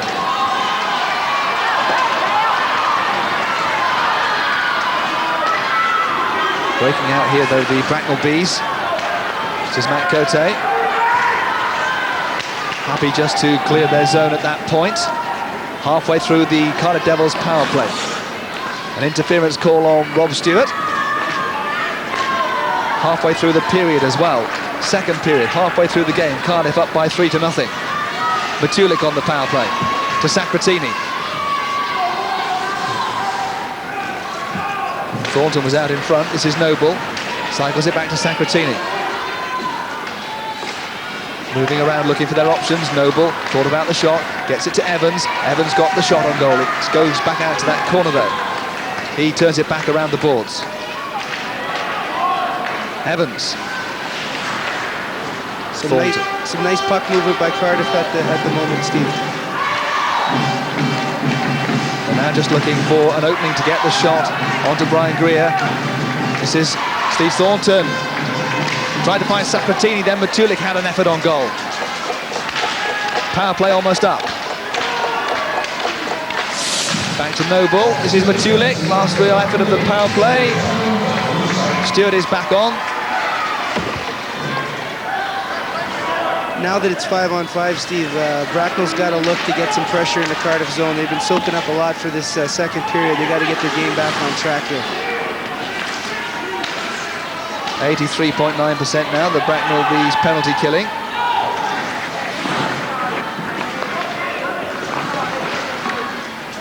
They have an even better record than that against Cardiff this season. They've only conceded 2 goals on 19 power plays against them against Cardiff this season, which gives them an average of around about 90%.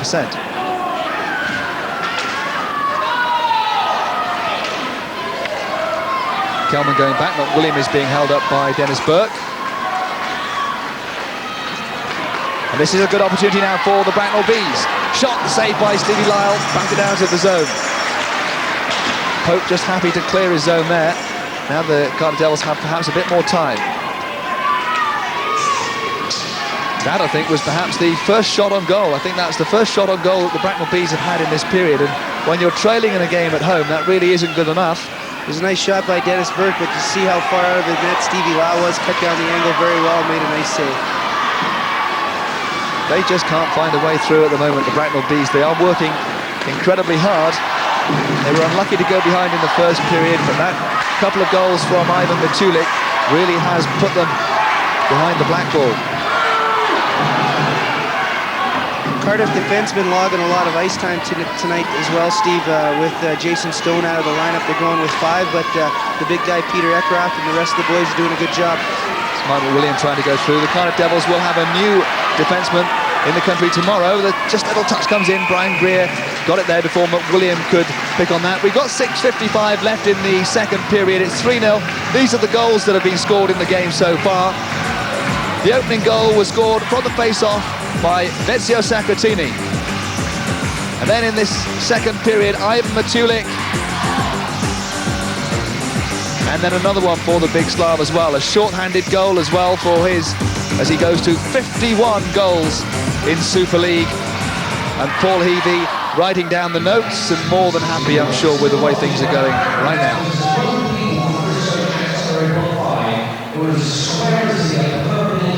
McIntyre, Moria, and Simeone, a lot of firepower on this line. All the boys have been playing very hard tonight. Let's see if they can conjure up a goal in the shift. Well, Greer did well to stop that, but wasn't quite sure where it went after it hit his pants. This is Simeone. Eckroth getting in there, took a hit against Stewart. And the Cardiff Devils are maintaining that pressure on the Bracknell Bees. The Bees just not really able to get a long spell of pressure on Stevie Lyle. Shots on target at the moment. Look at that in the second period. It's 11-1. Just shows how much Cardiff's been dominating this second period, Steve. And it's all happening around Brian Greer's net at the moment. The Cardiff Devils looking to see if they can really tie this game up. Just Simeone still trying to waltz his way through. And then got a shot away, and it was on target as well. Moria just getting a hit from Paxton Schulter out there. Greer just happy to have stopped the puck. Simeone does a good job of stick handling in the slot area, but you know, he really shouldn't be allowed to do that, Steve. I mean, Bracknell defensemen just got to stand up, don't look at the puck and take the body there and knock him on his butt, so to speak. It's just, you know, they got to play a little bit more defensive-minded, I think, in the third period if they want a chance to get back in this game. Looked like we might have a little bit of a fracas going on there at the blue line, but Nigel Boniface doing a good job tonight of making sure that the boys say a few words, and hopefully that's it. Well, we had a 2+2 call on 2 players and one 2-minute minor in the first period, and we've had one to each side in the second period. And now the 2 benches are just getting involved here. Lots of shouting, pushing and shoving. I think we had a few words between the plexiglass there, and I think Mike McWilliams took exception to something Bracknell player said. Paul Heavy's getting involved a little bit. You know, you don't like to see this. You know, tempers can flare, but you know, the boys got to be professional here, and you know, and keep it on the ice. Well, Nigel Boniface is just trying to calm everything down. But it has to be said that Mike McWilliam is certainly a man with a short fuse, isn't he, sir? Yeah, I think someone might have said his mum or his army boots or something. Got a little upset about it. But everything's back in order now. We'll have a face-off here, and we'll see if this line is Sakatini, Thornton, and Ivan Matulik are going to be scoring another goal here this year. Good job by Greer there to clear up the rebound, and then Schultz has a little bit of word with Moria. Nigel Boniface is a gym instructor, so he must be quite a tough guy himself. He looks a bit on the lean side, but I'm sure he can handle himself. Certainly keeping things as calm as he can, although the atmosphere has just picked up after all of that. The home fans in this rink trying to get their team going again, and they really do need some sort of inspiration, because with just over 5 minutes left of the second period, they're trailing by 3-0. Not offside. This is Dennis Chassé and Ferriccioli trying to find a way through. Plenty of defensemen there, though, for the Cardiff Devils, and now they can come out on the transition. Matulik, though, just checks back. 2 goals. Bracknell really needs to hopefully try to get one here before the end of the second period. It would set them up nice going into the third. If not, it's going to be a tough order to come back from 3-0 against this Cardiff side, who are playing very well. It's a good pass. Brandt just staying the right side of the line, getting it through, looking for Ferriccioli. A line that's worked very well so far this season, but hasn't quite clicked, certainly hasn't got a point so far this evening. They're trailing by 3-0. Chin gets it back across. This is Priest. Priest gets it out, looking for McWilliam coming in. And now a breakout for Ward. Junkin will look to drive for the net, then picks up the spare puck. It's underneath there. Lyle bats it across. I think we may have a Cardiff penalty to Frank Evans here. I think Ward doing a good job of going hard to the net, and I think Frankie might have hauled him down there just in front of Stevie Lau.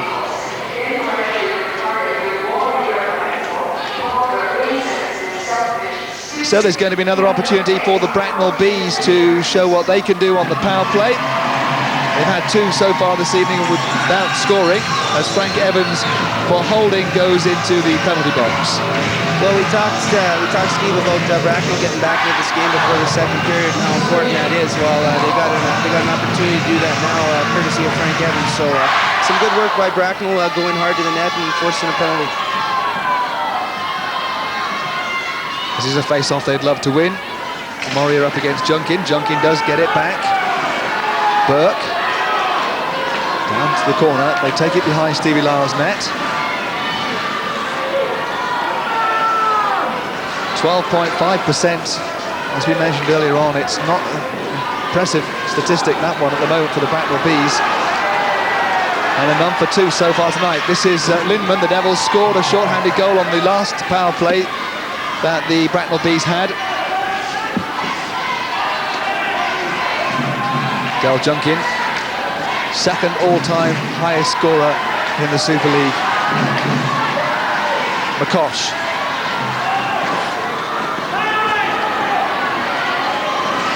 Some good hustle by Ward there, Steve, to get to that loose puck. Coming up to the minute mark in this power play. 3:35 left on the clock. The Cardiff Devils get out. That's a big hit there by McCosh. McIntyre into the boards. Just tipped forward by Manganaro to Ferriccioli. There's a man there as well if he can just get the pass across. No, it didn't quite work out. This is a power play for the Bracknell Bees, and an important one too, because they really do need to get back into this game. This is Denis Chassé. No way through. The Devils holding firm. Back to Stewart. Big shot comes in from PC Drouin. Drouin gets it around again to Manganaro.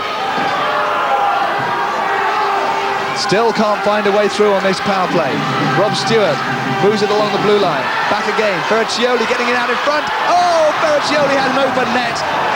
And the puck just wouldn't stay on his stick long enough for him to get his shot away. Some great puck movement by Bracknell, Steve. Unfortunately, Ferraccioli just couldn't find the handle on that last pass. Great puck movement. Brandt comes down as the power play elapses. Cardiff back to full strength and breaking out here, an opportunity maybe. This is a real break. Priest got man over as well, and McWilliam too tries to find a way through. And perhaps if they'd picked out Frank Evans, they might have got a goal. But it was McWilliam in the slot whose shot was blocked. Now that's the thing about this Cardiff Devil team. They attack so well off the transition. You know, there's a turnover at the Cardiff blue line, and all of a sudden they're down the ice. Priest makes a beautiful pass to McWilliams here. Look at this. He looks Evans. Nice little bit of backhand sauce on that one, and it makes a nice shot. But Greer's well out of his net, makes a nice save on McWilliams. And Bracknell must be wondering how they missed this one. Some great puck movement on part of Bracknell. They really got the Devils team moving around. Right back here, back to Ferraccioli, and he just couldn't get the handle on it. Bracknell Bees have worked hard, and they certainly don't deserve to be without a goal at all in this game so far. Norm Desaigne. Is there a way through for Bracknell as we move into the last 2 minutes of the second period? The game certainly has picked up in a little intensity. And that can only help the Bracknell Bees as they try and get a goal to put themselves back into this game. They are working hard still here. But the Devils' defence winning out once again. This is Evans. Once again, he really is getting forward a lot, isn't he, Frank Evans? But William with a big shot in, and there was a couple of players right in front of Brian Greer, so he did very well there. That's what you like to see. Shot coming from the point, you got two guys going hard to the net, and Greer does a good job of steering that rebound into the corner.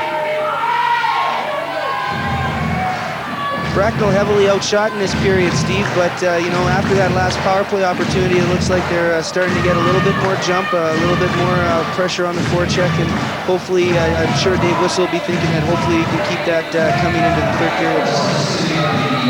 Well, a couple of quick goals for the Bracknell Bees at any time would do wonders for them. So the Cardiff Devils are going to have to be very wary.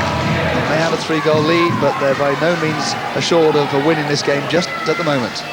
Well, anything can happen yet. Still tons to play for. Third period, anything can happen. Simeone. This is Moria!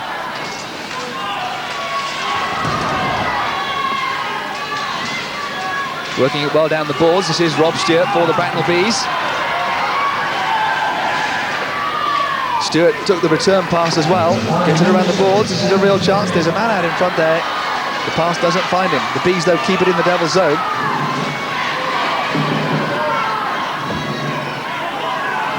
Rob Stewart. They're working it well now, the Bracknell Bees.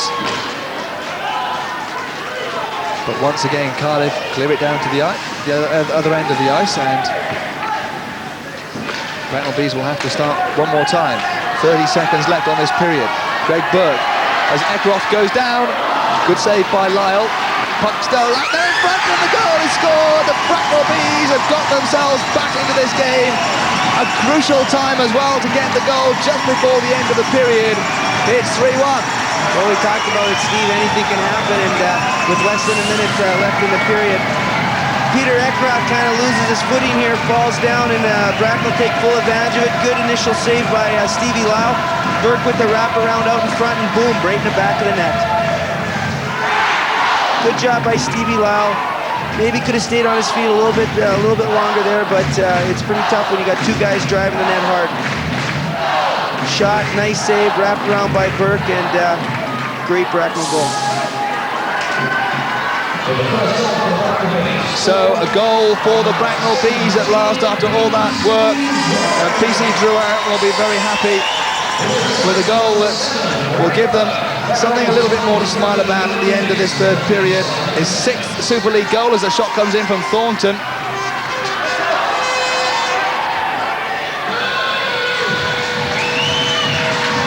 And And that's the end of the second period. And it might have been all doom and gloom for Dave Whistle at the end of that period, but PC Druin has put the smile back on his face just a little. 2 goals for Matulik in that period. It's 3-1, and we'll look back on that period with Mike Blaisdell after the break.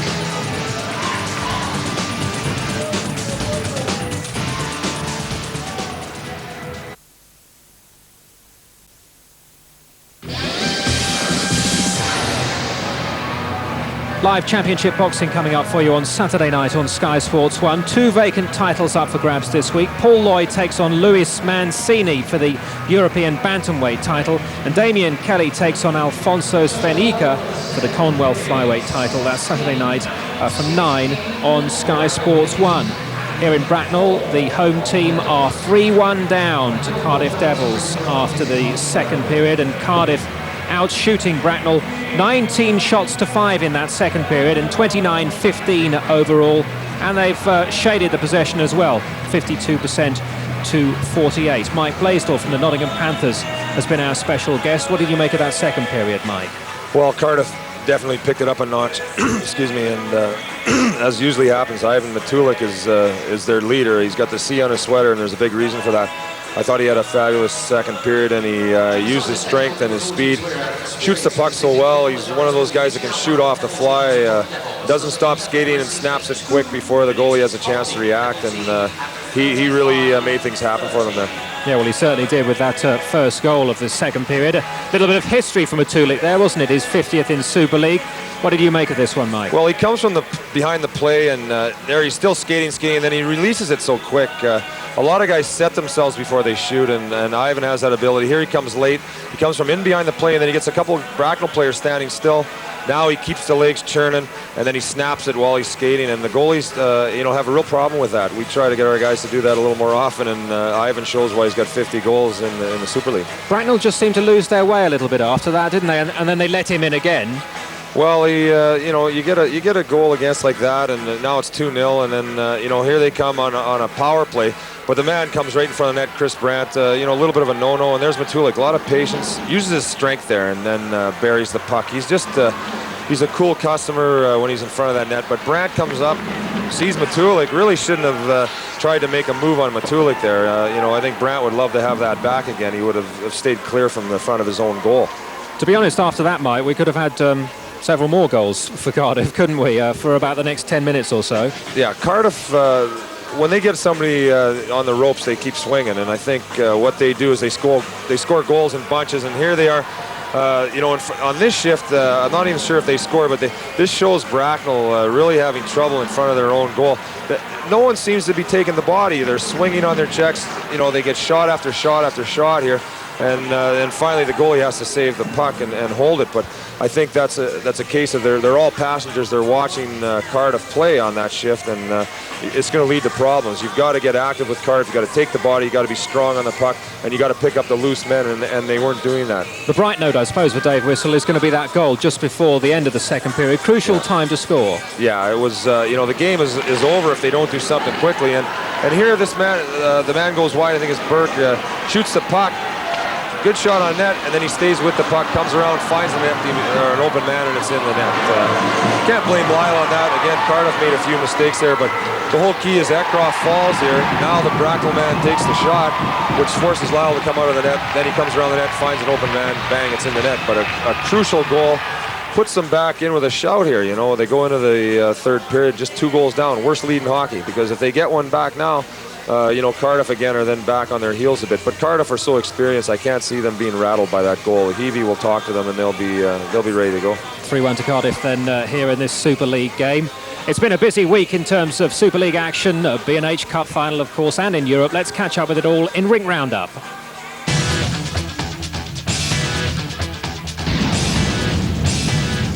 A full house at the Sheffield Arena saw Mike Blaisdell's Panthers take on Jim Lynch's Eagles in the 1998 Benson and Hedges final last weekend. It was the Holders heir who drew first blood. St. Pierre was virtually untouched as he stepped into the Panthers zone to chalk up the first goal of the night. But with that goal still being announced in the arena, Finnish forward Pekka Virta went up the other end and slapped in the equalizer. All square in the second, and Berta drove in his second, a howitzer, to give the Panthers and their supporters their second Benson & Hedges Cup victory in 3 years. London traveled to Cardiff last Sunday, and the Knights' swords, well, they were blunt. The Devils, though, were red hot. Count them. McIntyre with number 1. Sacratini made it 2-0. Thornton, 3. Ekrot, 4. Noble, 5. Matulik, 6. Simeone with number 7. And finally, Sacratini grabbed another to complete an 8-0 drubbing over the Knights. The Panthers were still purring after their B&H final victory come Sunday night. Simon Hunt's goal halfway through the second gave Nottingham a 2-0 lead against Manchester, and things were looking good for the traveling fans. But 4 minutes later, Kelly Askew got one back high on the glove side. Then another 10 minutes from the final buzzer to force overtime. And it was a great team play that won the game for the Storm. Rick Rabant with the moves to find Kevin Hoffman, and he set up Brad Rubachuk, who grabbed the winner.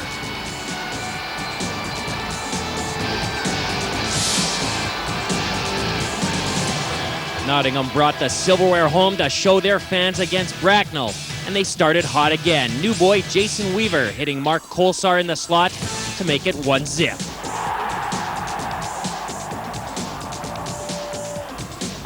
Bracknell squared it at 1. Maganaro hit the short side to beat Robbins.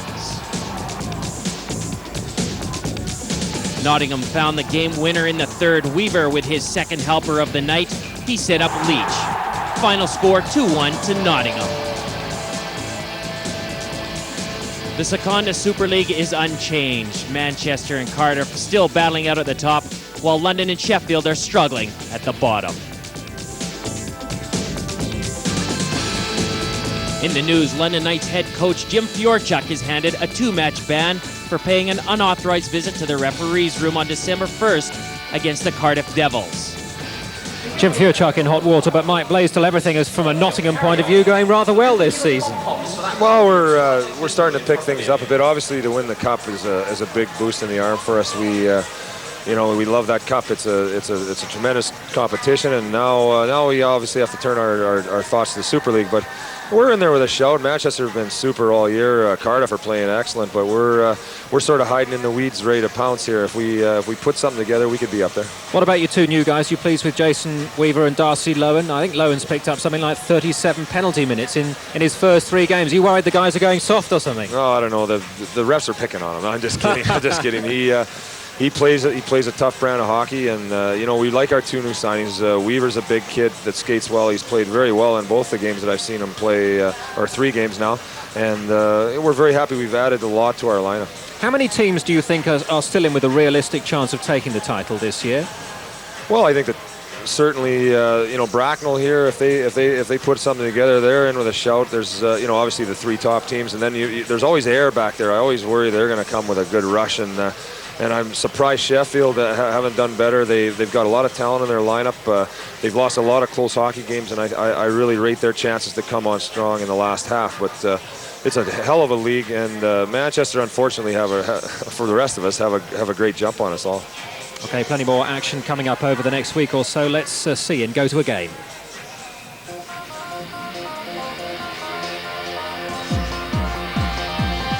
Bracknell stay at home on Saturday night as the league leaders, the Manchester Storm, come to town. Then from the Nottingham Ice Stadium, it's a repeat of the Benson & Hedges Cup final as the Panthers take on the Eagles at 7 p.m. And on Sunday, a huge clash in Cardiff. The Devils and the Storm tangle for league supremacy. Face off at 6 p.m. And at 6:30, the Sheffield Steelers and the Ayr Scottish Eagles square off in the House of Steel. On Tuesday, in the London Docklands, the Knights take on the Nottingham Panthers at 7 p.m. And the Benson & Hedges champions, Nottingham, feature in our next live game. It's the Battle of the M1. The Steelers host the Panthers on Thursday at 7:30 on Sky Sports 3. Here in Bracknell, the home fans are hoping for a comeback in the third period. Their side are trailing by 3-1 to the Cardiff Devils. What chances of this Bracknell side getting back into this game? We're back with the third period straight after this break.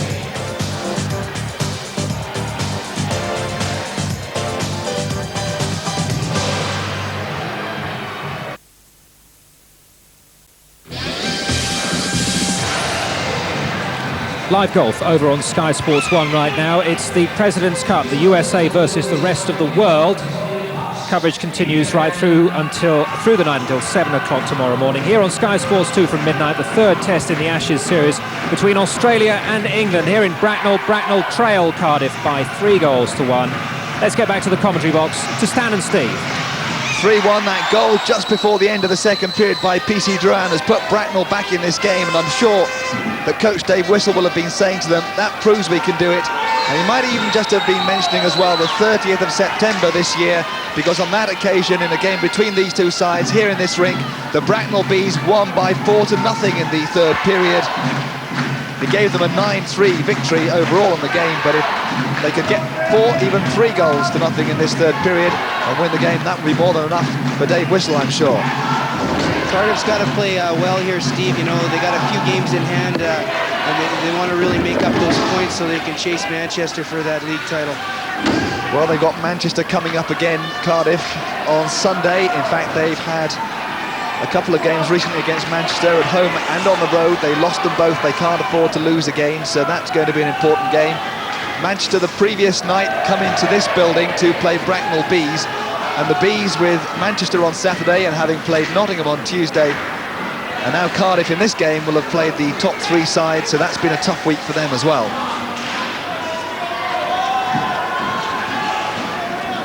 This is Lindman. He's bringing it out for the Cardiff Devils. Comes off the stick of Matulik though. Back to Brent Pope. I wonder if we're going to see anything different in terms of the way they're going to play from the Bracknell Bees in this third period. Some good end-to-end action, Steve. Both teams changing on the fly. Well, Cardiff Devils, Sacratini winning out there, and a shot coming in as well in the end from Ivan Matulik.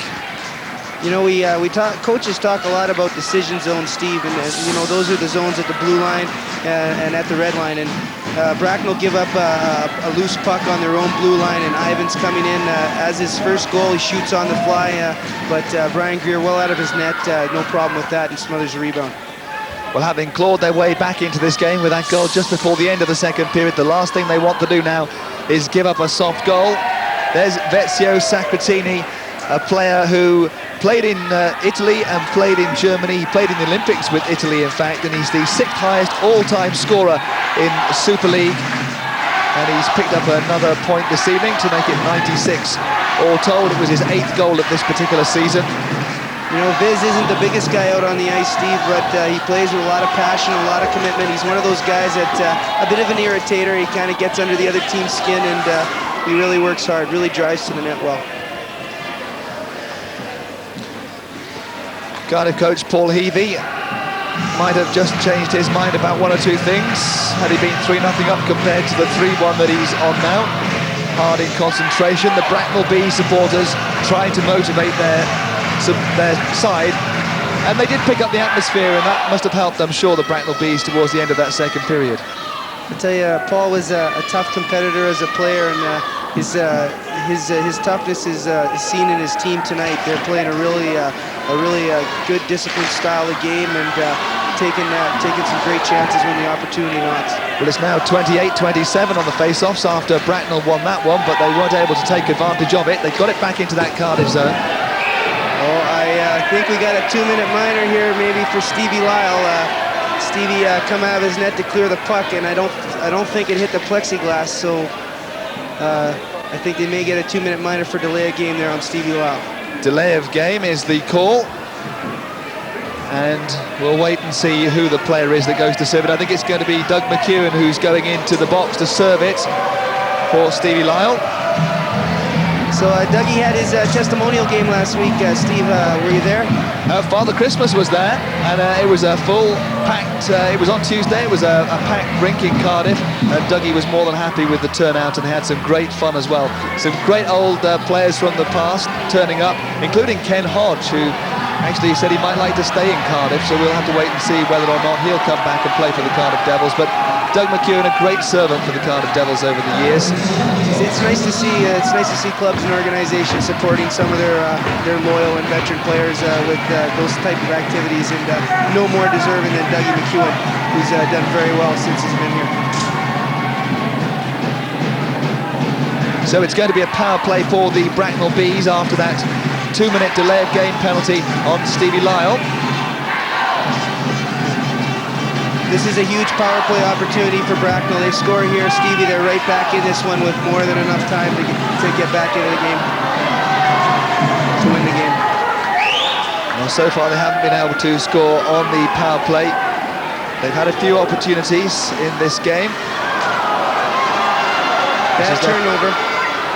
They've got one short-handed goal already. McIntyre couldn't get past Greer on this occasion. Fourth power play of the evening for the Bracknell Bees. Again, a bad turnover by Bracknell at the Cardiff blue line. McIntyre takes full advantage of it, skates the length of the ice, and gets away a really nice shot on the fly, but Greer makes a great save. Well, Stevie Lyle is the player who was assessed a penalty, but the netminders don't go off for the penalties. They have to have someone else to serve it for them, and so that's Doug McEwen who's going to sit down for 2 minutes. Just 2 shots on the power play, on the last 2 power plays, in fact. 2 shots on the last 2 power plays for the Bracknell Bees. They need to do something much better than that on this occasion. 3-1 down, 3-2 would make it a totally different game. This is McCosh. Some nice puck control by McCosh, gaining his own. Moving around well, it bounced down rather awkwardly there. Lyle just didn't get a stick on it, watched it move away. The Bracknell Bees still have possession. This is Junkin. Tries to take it into that slot area himself. And Thornton happy just to whack the puck down the other end so that the Cardiff Devils can change their penalty-killing unit. Pretty impressed tonight with the play of Peter Eckroth. You know, not originally signed to play for the Devils, but due to injury, he's been doing a heck of a job here for Paul Heavey tonight, playing very well defensively. Played a few games last year and then was retired so that he could go and coach the Cardiff Rays, the English league side that the Cardiff Devils organisation runs, but he's been playing most of the season. For one reason or another, Cardiff Devils have had a few injury problems. They've got this new player coming back as the Cardiff Devils are under pressure here because Bracknell on the power play with just 15 seconds left, get back into that Cardiff zone. Getting it around the boards, there's nobody there. Rob Stewart now will come and pick up possession, get it back in low. But they've cleared the zone, and not much time left on the power play. Derry Menard is a player who will be flying in.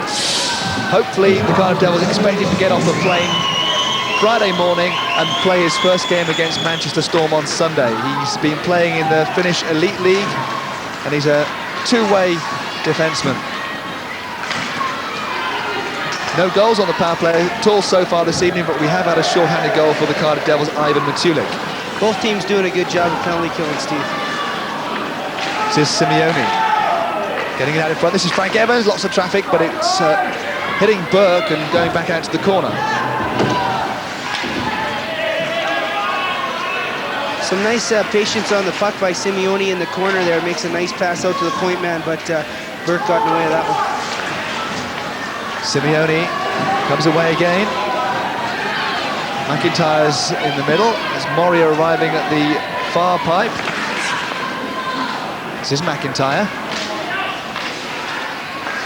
Devils just keeping it inside that zone.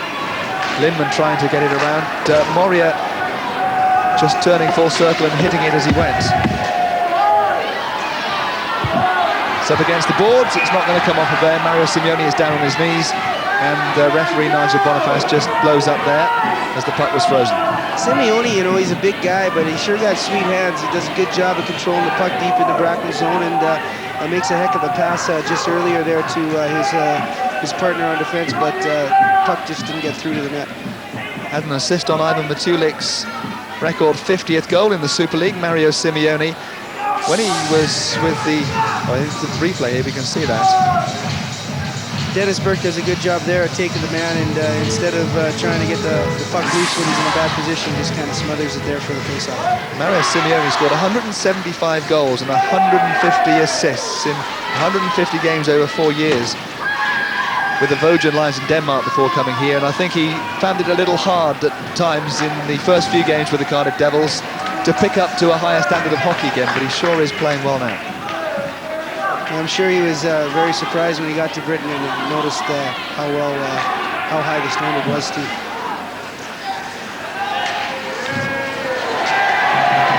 Sacratini put down on the ice, in centre ice by Paxton Schulte. This is the Bracknell Bees. They pulled one goal back, they're looking to pull another one back.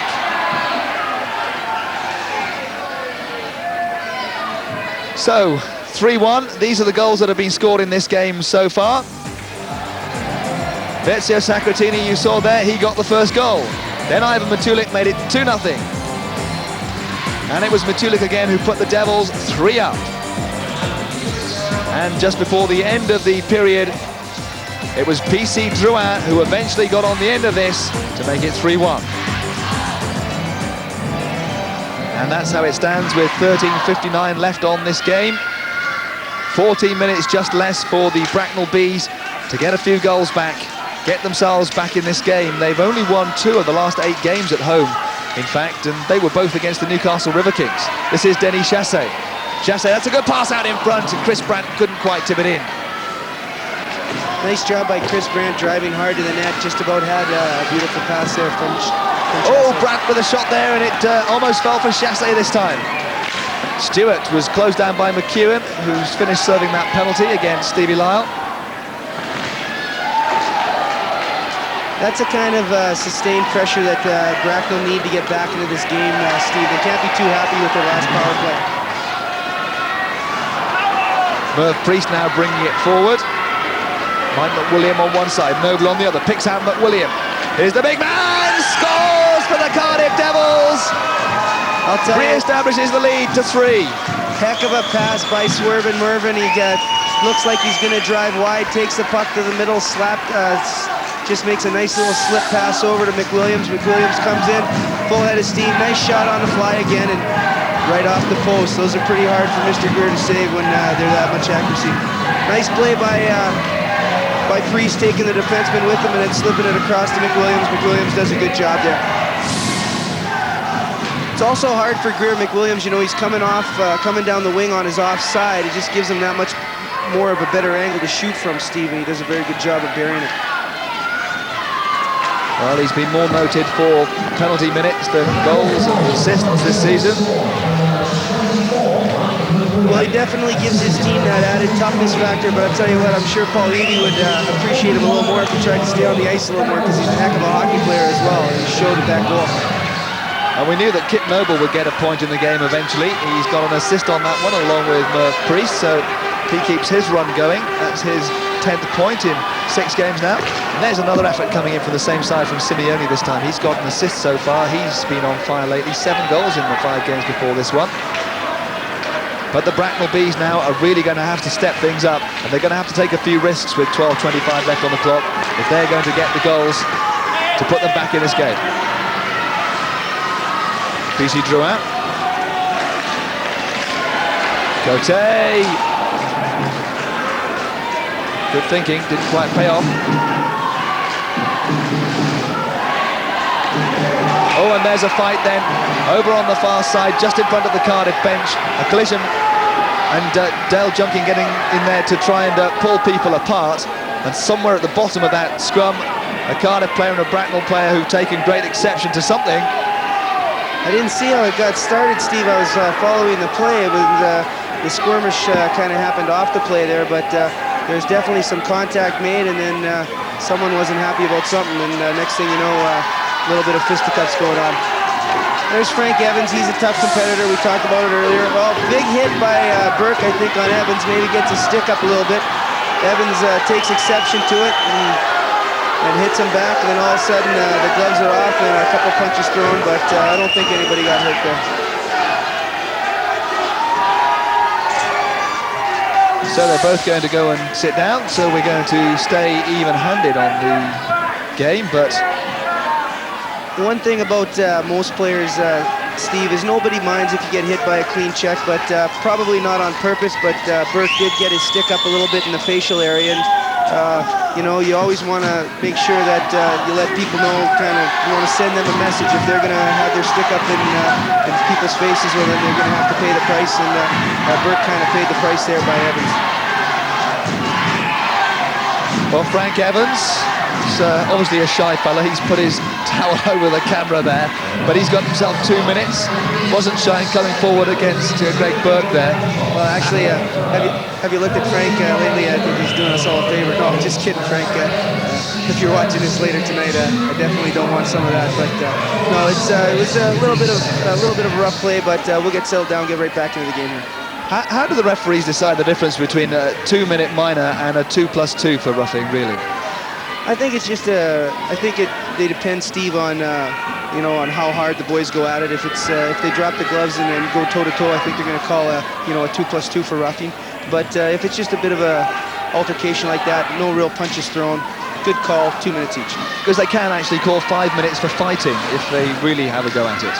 If they do, yeah, but then unfortunately the players have to leave that game. So I like to keep the players in the game for the fans' point of view and also for the coach's point of view.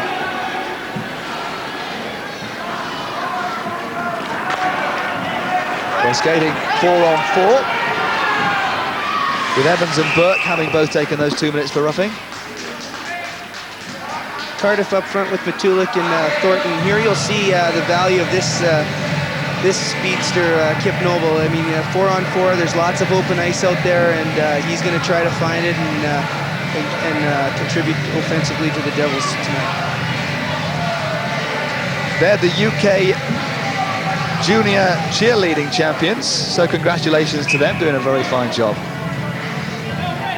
Not so much to cheer, though, for the Bracknell Bees this particular evening, because they're trailing by 4-1. We've got 11:38, 11:37 left on the third period. And that goal by McWilliam put Cardiff back up, but Druin coming forward here now just couldn't quite get his pass across to Shane McCosh, couldn't quite arrive in time, the defenseman.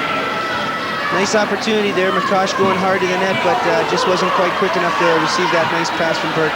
Just a little bit more room out there at the moment. They're skating 4-on-4. This is PC Druin again, trying to stick-handle his way right through it all. Still out there in the slot, couldn't get his shot away. He's got one goal this evening, PC Druin. Druin does a good job of going to the net there, and Stevie Lyle, equal to the task, stands on his feet, makes a good save. Mike McWilliam, he scored the last goal. He's holding off Ferriccioli, still going. Held up by Kelman.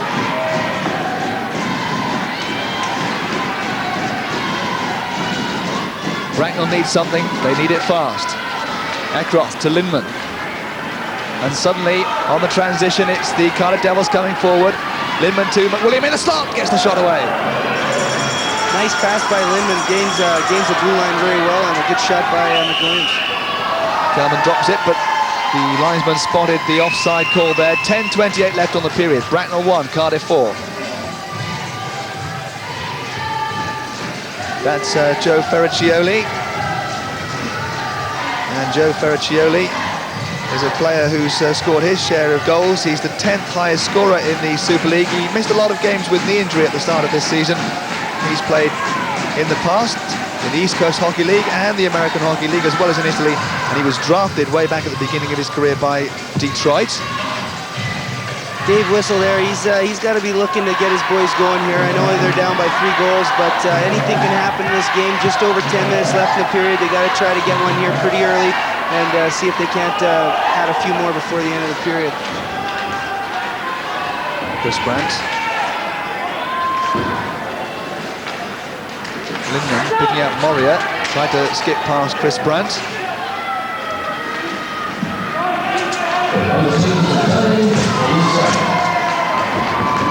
Exactly halfway through this third period, so there's 10 minutes left for the Bracknell Bees to get the goals that they need. Maybe they could take this game into overtime. Pass across there. A couple of forwards have got away from anybody marking them at that point. So here comes the Devils again. It's 3-on-2. Simeone looking to feed Noble. But the Bees get it away, and they're coming forward. They were looking for an opportunity to break. Now, Ferriccioli passing it. This is Dezane, gets the shot. Lyle not entirely sure where it went. It went up into the crowd above him. Kip Noble was up in the offense, just managed to get back in time and got a stick on that shot, deflected it high over the glass. But Stevie Lau was standing up well out of his net, ready to make the save again. Nice pass across. Shot gets tipped over the boards. Well, the Cardiff Devils are up by 4-1. They outshot the Bracknell Bees 19-5 in the second period, still outshooting them in the third period, but it's much, much closer. Cardiff's really turned it on these last two periods, or last period and a half anyway, and it's very evident by the shots on net. Anytime you get outshot by that margin in your own rink, you can't be happy about it, and Bracknell's got to get some more offense going here in this last 9 minutes. Bracknell themselves were outshot. There's 58 shots from Nottingham on the other night, on Tuesday, and the only team that's ever got more shots on goal on Bracknell was in this rink, and it was in fact Cardiff, 59 shots on the Bracknell goal a few years back.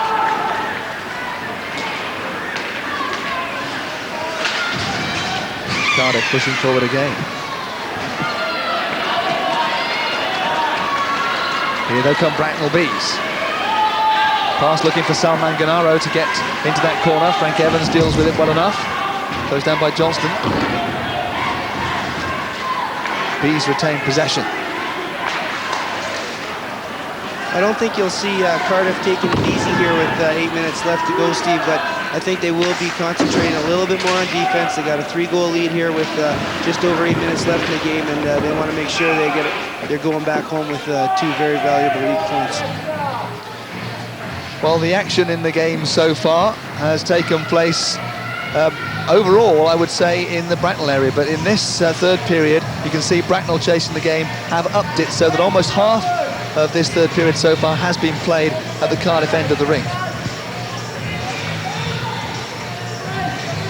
That's a statistic which will please Dave Whistle, but those Bracknell players know that they've got a lot of work yet to do in this last 8:44.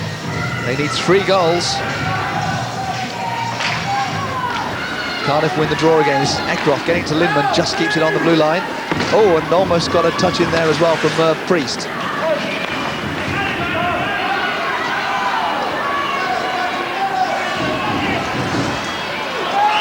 Junkin, offside call again, and that must have been a very close one indeed, but Del Junkin just caught offside. Good thing there. I think Peter Eckroth got caught looking at the puck a little bit. Maybe he's a little bit tired going off for a change, but there he is caught out of position, and all of a sudden, unfortunately for Bracknell, it was offside. They had a nice 2-on-1 there. Probably a good chance to capitalize. Good call by the linesman on that occasion. Got it right. Del Junkin, the Super League's leading point scorer over the previous 2 seasons. He was the top goal scorer in the Super League in its first year. But so far he's got just 1 goal this season. He's got 10 assists, he's got 11 points. Junkin hasn't been picking up too many garbage goals this year as he has in the past.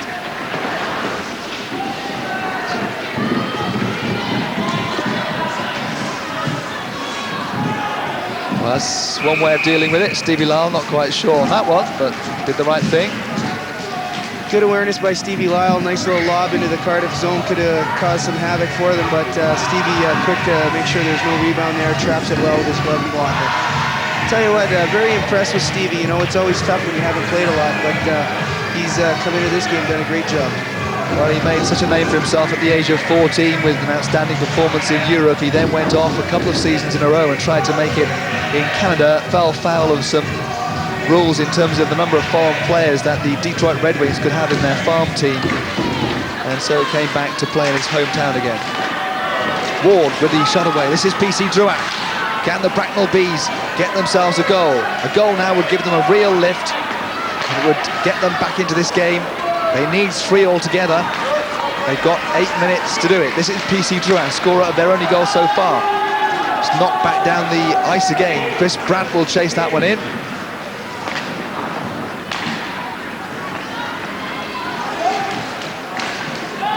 They just knock it in low. PC Drouin would chase it into the corner. Cardiff clear it out. No, they don't. This is Chris Brandt back around the boards. McIntyre just needs to get it out of that zone. This is McEwen, gets it up to Moria. And McEwen thought about going forward, but instead opted not to give Moria the support and go for the line change instead. McIntyre to Moria. Moria still out there, gets the shot in. Comes out, but came out to a safe place as far as the Bees were concerned, temporarily at least. This is Simeone. Just being held up. There's a shot from Moria. Nice save by Greer, well out to cut off the angle. Moria just kept it in. Still the pressure is on, but the linesman decided he didn't quite keep it in, and he's decided that the puck went out before Moria knocked it back in, and so therefore he's called the offside. And as you can see there, Steve Moria is a player who's been around a very long time, age 35. He was drafted many years ago by the New York Rangers. He's the Great Britain captain. He's got 5 power play goals this season in League and Cup, which is actually joint leading power play goal scorer with Greg Hadden of Nottingham Panthers, although Hadden has all his goals in Superleague and Moria's were over the Cup and the League. He's got 2 power play goals so far this season in Superleague. Steve's like fine wine, you know, he just gets a little bit better every year. He's playing really well for Cardiff this year as well. Bracknell Bees, they must really put the pressure on the Cardiff Devils now with 6:30 left on the clock. That's what they're doing at the moment. Just can't quite get it out in front. There's an awful lot of traffic there, as Mike Blaisdell was saying. They need to perhaps get it away from the edge of the crease, hit it out to the high slot area where they can get some better quality shots away. They're trying to do that, Steve, but you know, Cardiff, all credit to them, they're doing a good job of protecting the middle of the ice. Lyle did well from that shot by McCosh. Good save, Frank Evans protecting his netminder and getting stuck in there. I think Evans and not sure who the Bracknell player is. They're having a few words. Not too happy with the way they're in front of Stevie Lyle. But Frank Evans clears in front of the net, and he's a tough competitor, like we said before, and he does a good job of clearing in front of his net on that occasion.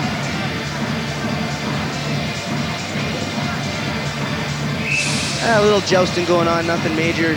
Good not call again by Nigel Boniface. Keep the boys in the game, keep the fans entertained. Face-off inside that Cardiff zone. So far, Cardiff have won 38-31.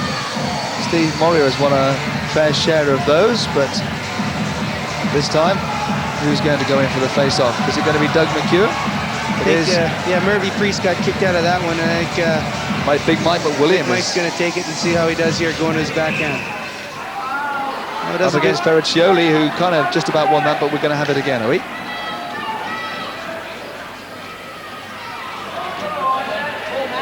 Cardiff's got to be pretty happy at the moment. Paul Heavey with 6:13 left in the period. Stevie hopefully going home with a big fat W. Well, I guess in a sense they're just killing time now for the next 6 minutes. Another goal sure would be fine, but they know that they can concede a few and still win this game. Bracknell Bees are just going to have to keep going. Mike McWilliam doesn't clear the zone. The Bracknell Bees are going to have to work very hard, but they could get caught now on the break. This is Noble. Has McEwen skating on the other side of the slot. Comes back out to Noble, has a second attempt. Brian Greer saved it once again. I tell you what, Kip just does such a great job of transition hockey, you know, going from defense to offense. He reads the play very well. He jumps on this loose puck. He goes down. He's got a 2-on-1 here, but he elects to shoot, which is a good option. And he almost gets his own rebound here. Greer had to make 2 big saves on it. Kelman does a good job playing this middle 2-on-1. Good shot by Noble, and Greer's equal to the rebound save. Well, Kip Noble is the leading all-time Super League scorer for a defenseman. And in fact, up against the forwards, his 76 points has him on 14.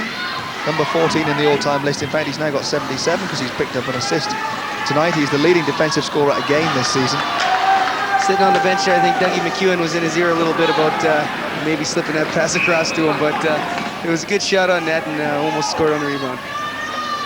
And whilst it's around Brian Greer's net, that means that the Bracknell Bees aren't getting opportunities to peg the Cardiff Devils back. It's 4-1 at the moment. Brian Greer beaten 4 times, 88.9%. That's not a bad save percentage in this particular game. 36 shots on him. The Cardiff Devils offense been working well on this particular evening.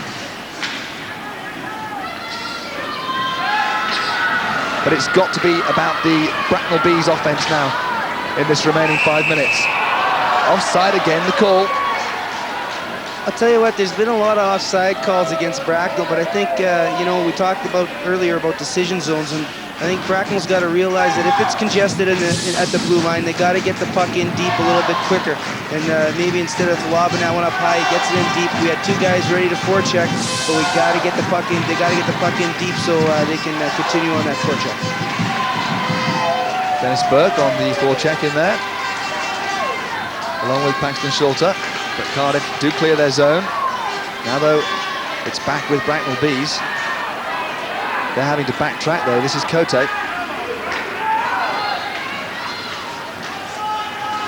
Long-looking pass, put down to the air by Evans. Greg Burke behind his own net. For the remainder of this period, Steve, I'm sure you won't see Cardiff getting outnumbered in the neutral zone. Paul Heavey's going to tell the boys they got to play disciplined. We got to make sure we have a high forward back. We don't want to concede a late goal here and give Bracknell a chance of getting back in this one. Cote. Back around there, it's just not do anything silly now for the Cardiff Devils. Make sure that they keep possession when they can, make sure they clear their zone when they can, and make sure they don't give up their own blue line. And there's a high sticking call there. A couple high sticks. The Cardiff player's stick came up, and so the Bracknell player's stick, but apparently ref Boniface decided that it was the Bracknell player's stick, so we're going to get a face-off deep in the Bracknell zone. So we'll go back down to the Bracknell Bees end of the rink. Both sticks up high, really, but you know, it was the Bracknell players stick that made contact with the puck first. So because of that high stick, they've blown it down, and now there's a face-off in the Bracknell zone. And this is where the Cardiff Devils' first goal of the evening came from. Vezio Sacratini in there again. He was the man that scored that. Schultz does a good job of holding him up on that, or Junkin does a good job of holding him up on that occasion. And now here comes Junkin. He's away. He's got one man either side. This is Ward. Gets it back across. Oh, so very, very close there for the Bracknell Bees. Beautiful pass. Ward driving in the net hard. Good opportunity for Bracknell. And PC Duran couldn't take full advantage there. This is Junkin. This is Drouin again. PC Duran with the only goal that Bracknell have scored so far. He's still going with it. In the end, Peter Eckroth just thinks about it before he does anything. That's the experienced mind at work. 3:30 left on the play, and they need 3 goals. It can be done, but it's going to be tough. And you really don't think that the Cardiff Devils are going to give it up. Let's get some thoughts on this game as we get to the closing stages from our special guest this evening, Mike Blaisdell. Well, I think we've seen a classic Devils likely victory on the road. They get a lead on the road, and then they just close you down. They never risk anyone. They've always got a high man. They pick up the wing so strong, and then they hold up so well for their defensemen. You can see Bracknell, they can't seem to find a way into the zone, and then when they do dump it in, the Cardiff Devils hold them up so well they can't get any pressure, and then Cardiff just simply dumps it back out of their zone. They've had very little pressure on the Cardiff net. They went into this game, the Cardiff Devils, 3-2 on their travels in the Super League this season. It looks like they're going to come up with their 4th road win. But the Bracknell Bees still have something to say about that. This is Chassé gets the shot away. Not difficult for Stevie Lyle on that occasion. This is Big Mike McWilliam. Bracknell Bees looking like they're heading for their 5th defeat at home in the Super League this season. They've won 3 of their games. They do have possession now. Nice pass across the crease there to Dougie McEwen, who just failed to capitalize. Well, if Ferraccioli, Chassé and Brack don't get something to show for their hard work this evening, you'll feel that they've been a bit unlucky, because they have worked very hard, shown some good signs. No ball. McWilliam was there, couldn't turn it in, just turns it back around. It's going to be Kelman who bats the puck off the ice surface. And so 2:22 left on the game. Bracknell 1, Cardiff 4. And they look a little bit weary now, the Bracknell players. There's Todd Kelman goes off the ice. Paul Heavy's got to feel pretty happy at the moment. He's got 2 games in hand on Manchester and a big 2 points against a Bracknell team that's playing very well this year. Maybe on the night they haven't played as well as they would have liked, but he's also got to be happy with the performance of Stevie Lyle in net. Hasn't played in quite a while, Steve, and it's nice to see him come into the lineup and contribute so positively. Bracknell B started the season very well in the early stages of the Benson & Hedges Cup. They topped their group. They beat Cardiff 9-3 in that competition. They then had a dreadful October when they lost 7 straight, but they bounced back. They've had a reasonably good November, and now going into December, it looks like they're going to have a defeat here. 2 minutes left on this game. Cardiff having 3 guys back, almost 4 guys back there, playing really well defensively, and yeah, nice smart play by Lindman, just getting it out of his zone. Bracknell in 4th place in Superleague, Cardiff Devils 2nd, chasing Manchester Storm, who are the next opponents for both these 2 sides. Manchester have a road weekend coming up. They come into this building first on Saturday, then they go down to Cardiff on Sunday for what will be a very important showdown. Bracknell with Manganaro. Is there another goal for this line? Schulter. Stevie Lyle doing well again. Good shift by Paxton Schultz there. Stevie hammered McIntyre down in the corner and then came back and had a nice play on net there. Stevie was equal to the task here. Tries to wrap around, but Stevie's right across there, freezes up the rebound. You seem to have less and less wraparound goals in the games these days because the netminders, I presume, are so much quicker. I think so. I think, you know, there's a lot more imported goaltenders over in the country these days, and all that's done is made some of the British netminders like Stephen Foster and Stevie Lyle that much better.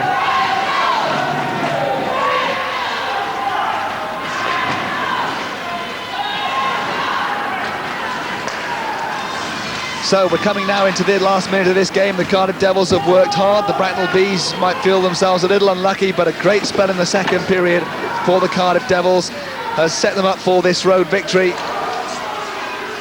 It's going to be their 4th win over Bracknell of this particular season. A great performance tonight, Steve, as well, from Devils captain Ivan Matulik, leading the way with 2 big goals. He's picked up a couple of goals. Mike William and Vezio Sacratini also scored for the Cardiff Devils. And a goal for PC Drouin just before the end of the second period to get them back at 3-1. Raised hope for the Bracknell Bees, but Mike McWilliam closed all that down. And the Cardiff Devils maintain their chase of the leaders in the Super League, Manchester Storm. This is Matt Cote. They're just playing out time now. We've got 20 seconds left on this game.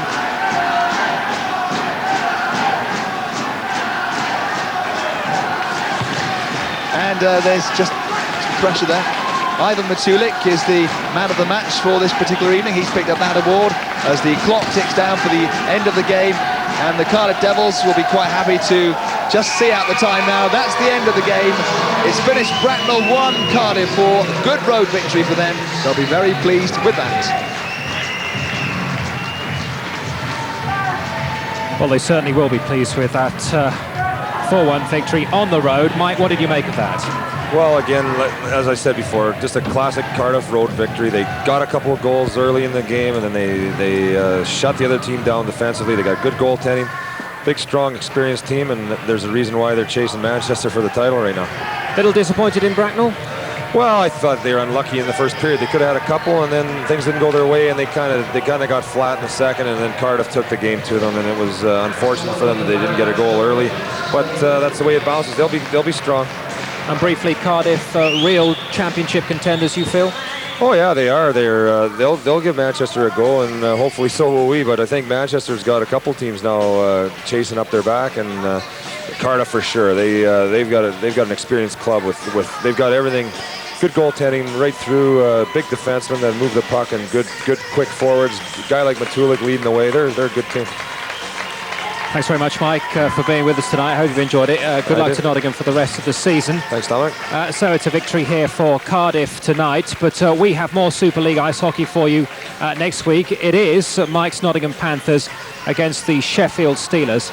That one is exclusively live from the Sheffield Arena. That's Sky Sports 3 next Thursday, 7:30. Very brief word about that one, Mike, because that's always a good encounter, isn't it? No, it's always great to go into Sheffield, and I love the atmosphere in there, and they seem to get up for us every game, their team, and we know they'll be ready to play, so we better as well.